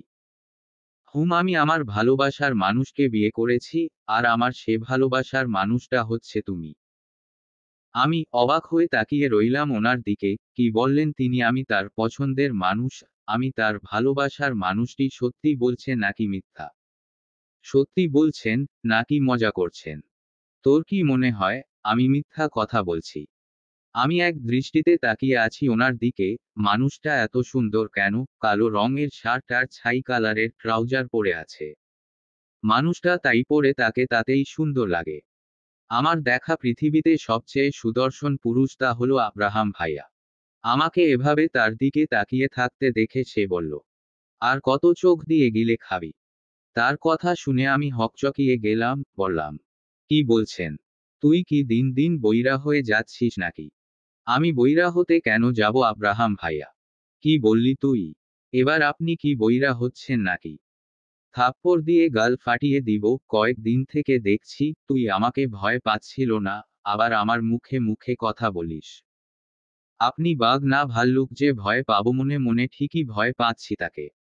তাই নাকি? মাম। আব্রাহাম এক দৃষ্টিতে আরুকে দেখছে। এই তো পিচ্ছি আরু এ বাড়িতে আসলো। আসার কিছু দিন পর আমার স্কুল ড্রেসে সে সর্দি মুছে। তারপর থেকে তাকে দেখলেই আমার মেজাজ গরম হতো। খেতে বসে আগে আম্মু আমাকে খাইয়ে দিত। আরু আসার পর থেকে তাকেই খাইয়ে দিত। আরুকে দেখলে কেমন যেন একটা বিরক্তি এসে ভর করত। সময়ের সাথে সাথে তা কেটে গেল। ছোট্ট আরুও বড় হতে থাকলো। আরুকে দেখলে তার নিজেকে কেমন যেন একটা অনুভূতি হয়। আর আরু যে নজর কাড়া সুন্দরী, তাকে দেখলে যে কোনো পুরুষের রাতের ঘুম নষ্ট হয়ে যাবে। রাফির নজর আরুর ওপর পড়তেই আব্রাহাম তা বুঝতে পারে। সে তার জন্য আরুকে শপিং মলে নিয়ে যেতে রাজি হয়নি। একটা ছেলে হয়ে আরেকটা ছেলের চোখের ভাষা খুব ভালো করে বুঝতে পারে, তেমন আব্রাহামও বুঝতে পেরেছিল রাফির নজর ঠিক না। তাই আরুকে নুসরাতের এঙ্গেজমেন্ট পার্টিতে যেতে নিষেধ করেছিল, কিন্তু সে আব্রাহামের কথা না শুনে বরং আরও সেজে পার্টিতে তাই। সব ছেলের নজর আরুর ওপর। আব্রাহামের মাথা গরম হয়ে যায় এসব দেখে। তার মধ্যে কয়েকজন ছেলের কথা শুনে আব্রাহামের মাথা আরও গরম হয়ে যায়। কয়েকজন ছেলে নিজেদের মধ্যে বলাবলি করছে, দেখ ভাই সামনে একটা সেক্সি মাল। ভাই ফিগারটা অনেক জোস। ঠোঁট দুটো দেখলেই নেশা হয়ে যাচ্ছে। এরকম কথা শুনে আর নিজের রাগ কন্ট্রোল করতে না পেরে আরুকে এসে মারে। আর বৃষ্টির সময় জানালা দিয়ে হাত বের করে গান গাইছিল আরু, আর পাশের বিল্ডিংয়ের একটা ছেলে আরুকে দেখছিল। আরু যখন গান গাইছিল তখন বেলকুনি থেকে আব্রাহাম পুরো গানটা আব্রাহাম শুনে হঠাৎ খেয়াল করে সামনের বিল্ডিংয়ের একটা ছেলে আরুর দিকে তাকিয়ে আছে। এটা দেখে তার অনেক রাগ উঠে। সে আরুর রুমে গিয়ে আরুকে অনেক কথা শোনায়। আরু একবার শাড়ি পারবি? এখন রাত 2:30 বাজে, এখন শাড়ি পরো। Huma ekana. আরু শাড়ি পরে যখন আব্রাহামের সামনে আসে, আব্রাহাম মুগ্ধ চোখে দেখে আরুকে। এভাবে কি দেখছেন আপনি আরু? তোকে দেখছি আব্রাহাম। Kenaru. ভালোবাসি আব্রাহাম। আব্রাহামের কথা শুনে অবাক হয়ে যায় আরু। আব্রাহাম নিজের মুখে স্বীকার করল তাকে ভালোবাসে। আরু বলে উঠে, কই বললেন না তো, আপনি কিভাবে বুঝলেন আমি রাইটার আসমানি? আরে বুদ্ধু, তুই আর আহি একসময় গল্প লেখা নিয়ে কথা বলছিলি, তখন শুনেছি। আর সেদিন লাইভে তোর গান শুনে শিওর হয়ে যায় তুই আসমানি। ওরে পারু। আব্রাহাম ভাইয়ের কথা শুনে আমি অবাক হয়ে যায়। শোন আরু, তুই আমাকে খুব খারাপ মানুষ ভাবিস না। এগুলো কি বলছেন? ঠিকই বলছি। আমি তোমাকে অনেক কষ্ট দিয়েছি না? কি করব বলো, তোমার আশেপাশে অন্য কোনো ছেলেকে দেখলে আমার সহ্য হয় না। নুসরাতের এঙ্গেজমেন্টের দিন তোমাকে সবাই দেখছিল। তোমার রূপের প্রশংসা করছিল। আমার সেটা সহ্য হয় না। আমার কলিজা পাখিকে কেন অন্য কেউ দেখবে? আমি খুব সরি জান, তোকে আর কোনো কষ্ট দিব না। তোকে বুকের ভিতর লুকিয়ে রাখবো বলেই আরুকে জড়িয়ে ধরে কপালে চুমু দেয়। আব্রাহামের বুকে চুপটি করে আছে আরু। তাকে লুকিয়ে লুকিয়ে এত ভালোবাসতো আব্রাহাম। সে বুঝতেই পারেনি। আব্রাহাম আরুর মুখটা সামান্য তুলে বলে, জান মেয়াই, বলেই ভুবন ভোলানোর হাসি দেয়। আব্রাহামের কথা শুনে আমার বুক ধুকপুক করে উঠল। তার হাসি দেখে লজ্জা পেয়ে আব্রাহামের বুকে মাথা রাখে। আব্রাহাম তার উত্তর পেয়ে আরুকে আরো শক্ত করে জড়িয়ে ধরে। এলোপাথারি চুমু খেতে লাগলো। আব্রাহামের এলোমেলো স্পর্শে আরুর কাঁপাকাঁপি শুরু হয়ে যায়। আরুর এমন কাঁপাকাঁপি দেখে আব্রাহাম আর নিজেকে কন্ট্রোল করতে পারে না, আরুকে নিয়ে সুখের রাজ্যে ভ্রমণ করে। গভীর রাতে দুইজন মানুষের ভারী নিঃশ্বাসের শব্দ শোনা যায়। সকাল সকাল মুখে পানি পোড়ায়, চোখ মুখ কুঁচকে যায় আপনা আপনি। তাকিয়ে দেখি আরু আয়নার সামনে দাঁড়িয়ে চুল মুছছে। ভেজা চুল থেকে পানি গড়িয়ে পড়ে জামার পেছনের দিকে ভিজে গেছে। ভেজা চুলে পেছনে থেকে দেখে আব্রাহামের নেশা লেগে যায়। সে বিছানা থেকে নেমে পেছনে থেকে আরুকে জড়িয়ে ধরে। হঠাৎ পেছনে থেকে জড়িয়ে ধরায় চমকে যায়। আয়নার দিকে তাকিয়ে দেখি আব্রাহাম পেছনে থেকে জড়িয়ে ধরে আছে। আমি বললাম, গোসল করা বাদ দিয়ে আমাকে জড়িয়ে ধরে আছেন কেন? আমি আমার বউকে জড়িয়ে ধরে আছি, তাতে তোর কি? আমার কি মানে? আমি আমার বউকে জড়িয়ে ধরে আছি। তোকে তো জড়িয়ে ধরিনি। আমাকেই তো জড়িয়ে ধরে আছেন। তো কি হয়েছে? আগে বল আমাকে রেখে কেন আগে একা একা গোসল করলি? তৌকিট করব আপনাকে অনেকক্ষণ ধরে ডাকছিলাম আপনিই তো উঠছিলেন না। আর আমার আজ বই মেলায় যাওয়ার কথা। তাই তাড়াতাড়ি শাওয়ার নিলাম। এত সকালে শাওয়ার নিতে ইচ্ছে করে না জান। এখন সকাল আপনার মাথা ঠিক আছে তো? কেন আমার মাথা কেন ঠিক থাকবে না? মাথা যদি ঠিক থাকতো তাহলে বেলা 12টাকে সকাল বেলা বলতে না। কি হহ, 12টা বেজে গেছে। জনাব। কথাটা বলেই আব্রাহামের হাত ছাড়িয়ে সামনে ঘুরে তার গলা জড়িয়ে ধরি। সেও আমার কোমর জড়িয়ে ধরে আছে। জান তুমি আমারে রাইখা একা একা গোসল করছো এর জন্য তোমাকে শাস্তি পেতে হবে। কি হহ, শাস্তি শুনি। তোমাকে আমার সাথে আবার শাওয়ার নিতে হবে। বলেই আরুরকে টেনে নিয়ে যায় ওয়াশরুমে। শাওয়ার অন করতেই আরু চিৎকার শুরু করে দেয়। সে মনে করেছে আব্রাহাম তার সাথে মজা করছে কিন্তু সত্যি সত্যি তার সাথে শাওয়ার নিতে হবে ভেবেই লজ্জায় লাল হয়ে যায় আরু। আরুকে লজ্জা পেতে দেখে আব্রাহাম আরুকে জড়িয়ে ধরে কানের কাছে মুখ লাগিয়ে ফিসফিস করে বলে, কাল রাতে এত কিছু করলাম লজ্জা ভাঙ্গানোর জন্য। এখন দেখি আমার জানের লজ্জা এখনো যায়নি। আব্রাহামের কথা শুনে আরো লজ্জা পেয়ে আব্রাহামের বুকে মুখ লুকায়। আব্রাহাম আরুর এত লজ্জা দেখে আবারও আগের মতো আলুর কানে মুখ লাগিয়ে ফিসফিস করে বলে উঠে, কাল যেহেতু লজ্জা ভাঙ্গাতে পারিনি তাহলে আজ ভাঙ্গায়। বলেই আরুকে আদর করতে শুরু করে। আরু আর আব্রাহাম বই মেলায় এসেছে। আরু এই প্রথম বইমেলায় এসে মুগ্ধ হয়ে দেখছে চারিদিকে। শত শত মানুষ ভিড় করেছে এ বইমেলায়। কেউ কেউ তাদের পছন্দ মতো বই কিনছে। আবার কেউ তার ভালোবাসার মানুষটিকে মেলায় ঘুরতে নিয়ে আসে। আব্রাহাম আরুর হাতটা আরো শক্ত করে ধরে সামনের দিকে এগিয়ে যেতে থাকে। আরুর আজ নিজেকে খুব সুখী মানুষ মনে হচ্ছে। তার আগে ইচ্ছা হতো আব্রাহামের সাথে মেলায় ঘুরতে যেতে। আজ তা পূরণ হলো। নিজের বরাদ্দকৃত দোকানে গিয়ে দাঁড়াতেই সে চমকে যায়। তার লেখা বই কেনার জন্য লাইন দিয়ে সব দাঁড়িয়ে আছে। হঠাৎ পেছনে থেকে কেউ একজন আরুর চোখ চেপে ধরে। আরু প্রথমে ভয় পেয়ে যায়। পরে বুঝতে পারে এটা আর কেউ নয় আহি। তাই আরু আহির উদ্দেশ্য করে বলে, আমি জানি তুই আমার চোখ ধরে আছিস। চোখ ছেড়ে দিয়ে সামনে এসে বলে, এই বার তুই কিভাবে বুঝে যাস আমি তোর চোখ ধরি? তুই ছাড়া আর কে আছে আমার যে আমার চোখ ধরবে? তাই বুঝতে পারি তুই আমার চোখ ধরিস। কথাটা বলেই দুজন খিলখিল করে হেসে উঠল। হাসি থামিয়ে আব্রাহামের দিকে তাকিয়ে বলে উঠে, আসসালামু আলাইকুম দুলা ভাই। কেমন আছেন? ওয়ালাইকুম সালাম। ভালো আছি তুমি? আমিও ভালো আছি। এটা কিন্তু ঠিক হলো না। কি? ঠিক হলো না। আমি কত প্রদান করে রেখেছিলাম আরুর বিয়েতে অনেক মজা করব। কিন্তু আমি কিছুই করতে পারলাম না। খুব সরি গো শালিকা আমার। আব্রাহামের কথা শুনে আরু আর আহি হাসতে লাগে। আরু কাল বিয়ের আগে আহিকে জানিয়ে দেয়। বিয়ে পড়ানোর সময় আহি ভিডিও কলে সব দেখছিল। পুরোটা সন্ধ্যা আরু আর আব্রাহাম মেলায় ঘোরাঘুরি করে সময় কাটায়। বাড়িতে ঢুকতেই মেজো মামির সাথে দেখা। তিনি আব্রাহামের সামনে দাঁড়িয়ে বলে, তোমার এত বড় সাহস, তুমি আমার নামে মামলা করেছে। সাহসের কি দেখলেন আপনি? আপনি কি ভেবেছিলেন আমার বাবা মাকে ঘুমের ওষুধ খাইয়ে আরুকে জোর করে আপনার ভাতিজার সাথে বিয়ে দিতে? Abra. আমার ফুফিকে মারার জন্য আপনি বাসের অ্যাক্সিডেন্ট করান। আপনার দিকে তাকাতেও আমার ঘেন্না করে। মানুষ কতটা নিকৃষ্ট হলে একজন মানুষকে খুন করার জন্য এত নিরীহ মানুষদেরও মেরে ফেলে। আব্রাহামের কথা শুনে বাড়ির সবাই অবাক হয়ে যায়। মিমি আব্রাহামের কথা শুনে অনেক ভয় পেয়ে যায়। তার সত্যিটা এভাবে সবার সামনে চলে আসবে সে ভাবতেও পারেনি। ভয় তার চোখে মুখে ফুটে ওঠে। আব্রাহাম আবার বলে উঠে, আপনি নিশ্চয় ভাবছেন আমি কিভাবে এসব জানলাম। আপনাকে কয়েকদিন আগে আমি ফোনে কথা বলতে শুনেছি আপনি কাউকে বলছিলেন। সিমিকে তো প্ল্যান করে মেরে দিয়েছিলাম। যাতে এই সম্পত্তি আমি নিজের করতে পারি।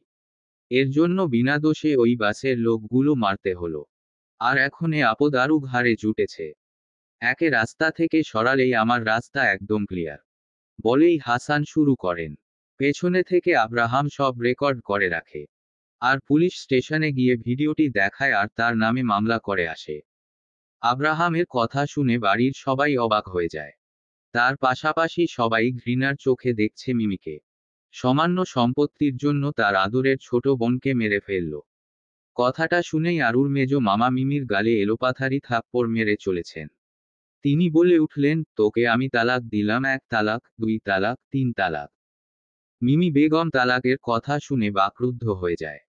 পুলিশ এসে মিমি বেগমকে টানতে টানতে নিয়ে যায়। আব্রাহাম আগেই পুলিশ ডেকেছিল। আরও ডুকরে কেঁদে ওঠে, সামান্য সম্পত্তির জন্য ওর মাকে মেরে ফেলল কথাটা মনে হতেই তার বুক ভারী হয়ে আসে। আব্রাহাম আরুকে কোলে তুলে রুমে নিয়ে আসে। আরু তখনও কেঁদে চলেছে। আরুর কান্নাট আব্রাহামের সহ্য হচ্ছে না। সে আরুকে জড়িয়ে ধরে ঘাড়ে এলোপাথারি চুমু খেতে শুরু করে। আব্রাহামের কাণ্ডে অটোমেটিক আরুর কান্না অফ হয়ে যায়। আব্রাহাম আরুর কানের কাছে মুখ নিয়ে বলে, ওহে কন্যাট, তোমার কাজল কালো চোখে কান্না মানায় না। আরু আর শক্ত করে জড়িয়ে ধরে আব্রাহামকে যেন ছেড়ে দিলে হারিয়ে যাবে। এদিকে আব্রাহাম আরুকে পাজাকোলে তুলে বিছানায় শুয়ে দেয়। ড্রিম লাইট জ্বালিয়ে দেয়। বক্স এলো ভয়ে যে একটা গান বাজছে। গানের আওয়াজের পাশাপাশি দুজন মানুষের ভারী নিঃশ্বাসের সাক্ষী ঘোরের প্রতিটা দেওয়াল। এভাবেই তারা সুখে থাকুক। এই যে লেখিকা উঠেন। আর কত ঘুমাবেন, আমার ঘুম হারাম করে। এবার তো উঠেন। কানের কাছে ফিসফিস করে বলে উঠলেন আব্রাহাম। আমি তার কথা হালকাভাবে শুনতে পাচ্ছি। ঘুমে আমার চোখ ছুটছে না। আর এত রাতে ঘুম থেকে উঠে আব্রাহাম আমাকে ডাকছেই বা কেন? কোনো রকম চোখটা খুলে দেখি আব্রাহাম আমার দিকে ঝুঁকে আমার দিকে তাকিয়ে আছে। আমি তাকাতেই চোখাচোখি হয়ে গেল। আমি তার দিকে তাকাতেই সে তার উপরের ঠোঁট দিয়ে নিচের ঠোঁট কামড়ে ধরে মুচকি হাসে। তার হাসি দেখে আমার বুকের ভিতর ধকধক করে উঠল। এভাবে তাকায় কেন মানুষটা? তার এ দৃষ্টিতে আমার দিকে তাকালে যে আমার ভিতরে সব এলোমেলো হয়ে যায়। আমি নিজে সামলাতে পারি না। আমি কোনো রকম ঢোক গিলে বললাম, কি হয়েছে আব্রাহাম ভাইয়া? এত রাতে ডাকছেন কেন? আপনার কি শরীর খারাপ করছে? ঘুম থেকে উঠে কণ্ঠটা কেমন ভারী হয়ে আসে। ঘুম জড়ানো কণ্ঠে কথাটা বলে উঠে আরু। আরুর কণ্ঠ শুনে আব্রাহাম ভাবে, এই মেয়ে এখনো তাকে ভাই বলে ডাকছে। কয়েকদিন পর আমার ছেলে মেয়ে আমাকে আব্বা না বলে মামা বলে ডাকবে, কথাটা মনে হতেই মেজাজ খারাপ হয়ে যায়। দাঁতে দাঁত চেপে আব্রাহাম বলে উঠে, এই তোর কোন জন্মের ভাই লাগি আমি? আব্রাহামের কথা শুনে আমার মনে পড়ে গেল, আব্রাহামের সঙ্গে আমার বিয়ে হয়েছে। হাই আল্লাহ, বারবার ভাইয়া কথাটা কেন মুখ দিয়ে বের হয়ে যায়। শুকনো ঢুক গিলে বললাম, সরি, আমার ভুল হয়ে গেছে ভাইয়া। আমার কথা শুনে আব্রাহাম রাগী দৃষ্টিতে তাকাতেই আমি বলে উঠি, সরি সরি, আমার এত দিনের অভ্যেস কি আর দিনে বদলানো যায়? আমার কথা শুনে আব্রাহাম আমার দিকে মুচকি হেসে আর কিছুটা ঝুঁকে পড়ে। আব্রাহাম আর আমার মধ্যে 3-4 ইঞ্চি ফাঁক আছে। আব্রাহামের নিঃশ্বাস আমার চোখে মুখে আঁচড়ে পড়ছে। আমার নিঃশ্বাস আটকে আসছে। আব্রাহামের হাসি দেখে আমার কেমন যেন লাগছে। তাই বললাম, এভাবে আমার দিকে ঝুঁকে আছেন কেন? কে বলল আমি তোর দিকে ঝুঁকে আছি? আমি তো আমার বউয়ের দিকে ঝুঁকে আছি। আমার বউয়ের সাথে আমি মা কিছু করতে পারি। এমন কি আদরও? তুই কি আমার বউ? আব্রাহামের কথা শুনে আমি অনেক লজ্জা পাই। মানুষটা এত ঠোঁট কাটা কেন? কি হলো বললি না কেন? তুই কি আমার বউ? আপনি জানেন না আমি কে হয় আপনার? তুই তো আমার কলিজা। বলেই তার সম্পূর্ণ ভর আমার উপর দিয়ে দেয়। আমি তার দিকে তাকাতেই তিনি একটা শয়তানি হাসি দিয়ে বলে, আমার ঘুম হারাম করে, তোকে এত শান্তিতে ঘুমাতে দিব না বলেই আরুর ঠোঁট দুটো চেপে ধরে। সকাল 8টা বাজে। বিছানায় শুয়ে শুয়ে আব্রাহামের রেডি হওয়া দেখছি। কালো প্যান্ট, কালো শার্ট, কালো ব্লেজার, সব কালো রঙের পরেছেন। আয়নার সামনে দাঁড়িয়ে চুল জেল দিয়ে সেট করছেন। আয়নার দিকে তাকিয়েই বলে উঠে, আরু তুই তো আমাকে চোখ দিয়ে খেলে ফেলছিস। আব্রাহামের কথা শুনে আমার মনে পড়ে গেল, কাল রাতে আব্রাহাম বলছিল, আরু তোকে আমার খেয়ে ফেলতে ইচ্ছে করছে। সেই সময় আমার মুখ দিয়ে বের হয়ে যায়, আপনাকে আমারও খেয়ে ফেলতে ইচ্ছে করে। সেই কথা মনে রেখে এখন বলছেন। আমি লজ্জা পেয়ে কাঁথা দিয়ে মুখ ঢাকছি। আমার কাণ্ড দেখে আব্রাহাম হুহা করে হেসে উঠে বিছানায় বসে আমার কাঁথা ধরে টান দিতেই আমি আরো শক্ত করে ধরে রাখি। তখন তিনি হেসে যাচ্ছেন। তিনি হাসি থামিয়ে বলে উঠলেন, আহ কি লজ্জা! এত লজ্জা কোথায় পাস? মুখ থেকে কোনো লাভ নেই। কারণ আমি তোর সব দেখে ফেলেছি অনেক আগেই। বলেই আমার কথাটা জোরে টান দিতেই সম্পূর্ণ কাঁথা তার হাতে চলে যায়। এদিকে তার কথা শুনে আমি লজ্জায় শোয়া থেকে উঠে তার বুকে মুখ লুকায়। সে আমাকে শক্ত করে জড়িয়ে ধরে। অনেকক্ষণ পর বলে উঠে, এখন আমাকে ভার্সিটিতে যেতে হবে। বলেই কপালে চুমু দেয়। আমাকে ছেড়ে আমার হাত ধরে ডাইনিংয়ে নিয়ে আসে। আগে থেকেই বড় মামা মামি বসে আছে টেবিলে। আমরাও গিয়ে বসলাম টেবিলে। বড় মামা বলে উঠলেন, তোর তো এসএসসি রেজাল্ট দিয়ে দিয়েছে। তা কি ভাবছিস, কোথায় ভর্তি হবি? বড় মামার কথা শুনে আব্রাহাম বলে উঠে, আরুকে আমি আমার ভার্সিটিতে ভর্তি করার কারণ ওটা ভার্সিটি আর কলেজে একসাথে, তাই ভর্তি করাবো ওখানেই। তাহলে আমার আর আরু দুজনেই সুবিধা। আমরা একসাথে আসতে যাওয়া আসা করতে পাবো। বড় মামা বলে উঠলেন, ঠিক বলেছ। তোমরা একসাথে থাকলে আমরা নিশ্চিন্তে থাকতে পারবো। আর আরু, তোর কি অন্য কোথাও পড়ার ইচ্ছা? না মামা, আমি ওখানেই ভর্তি হতে চাই। আমার অনেক দিনের ইচ্ছা আমি ওখানে পড়াশোনা করব।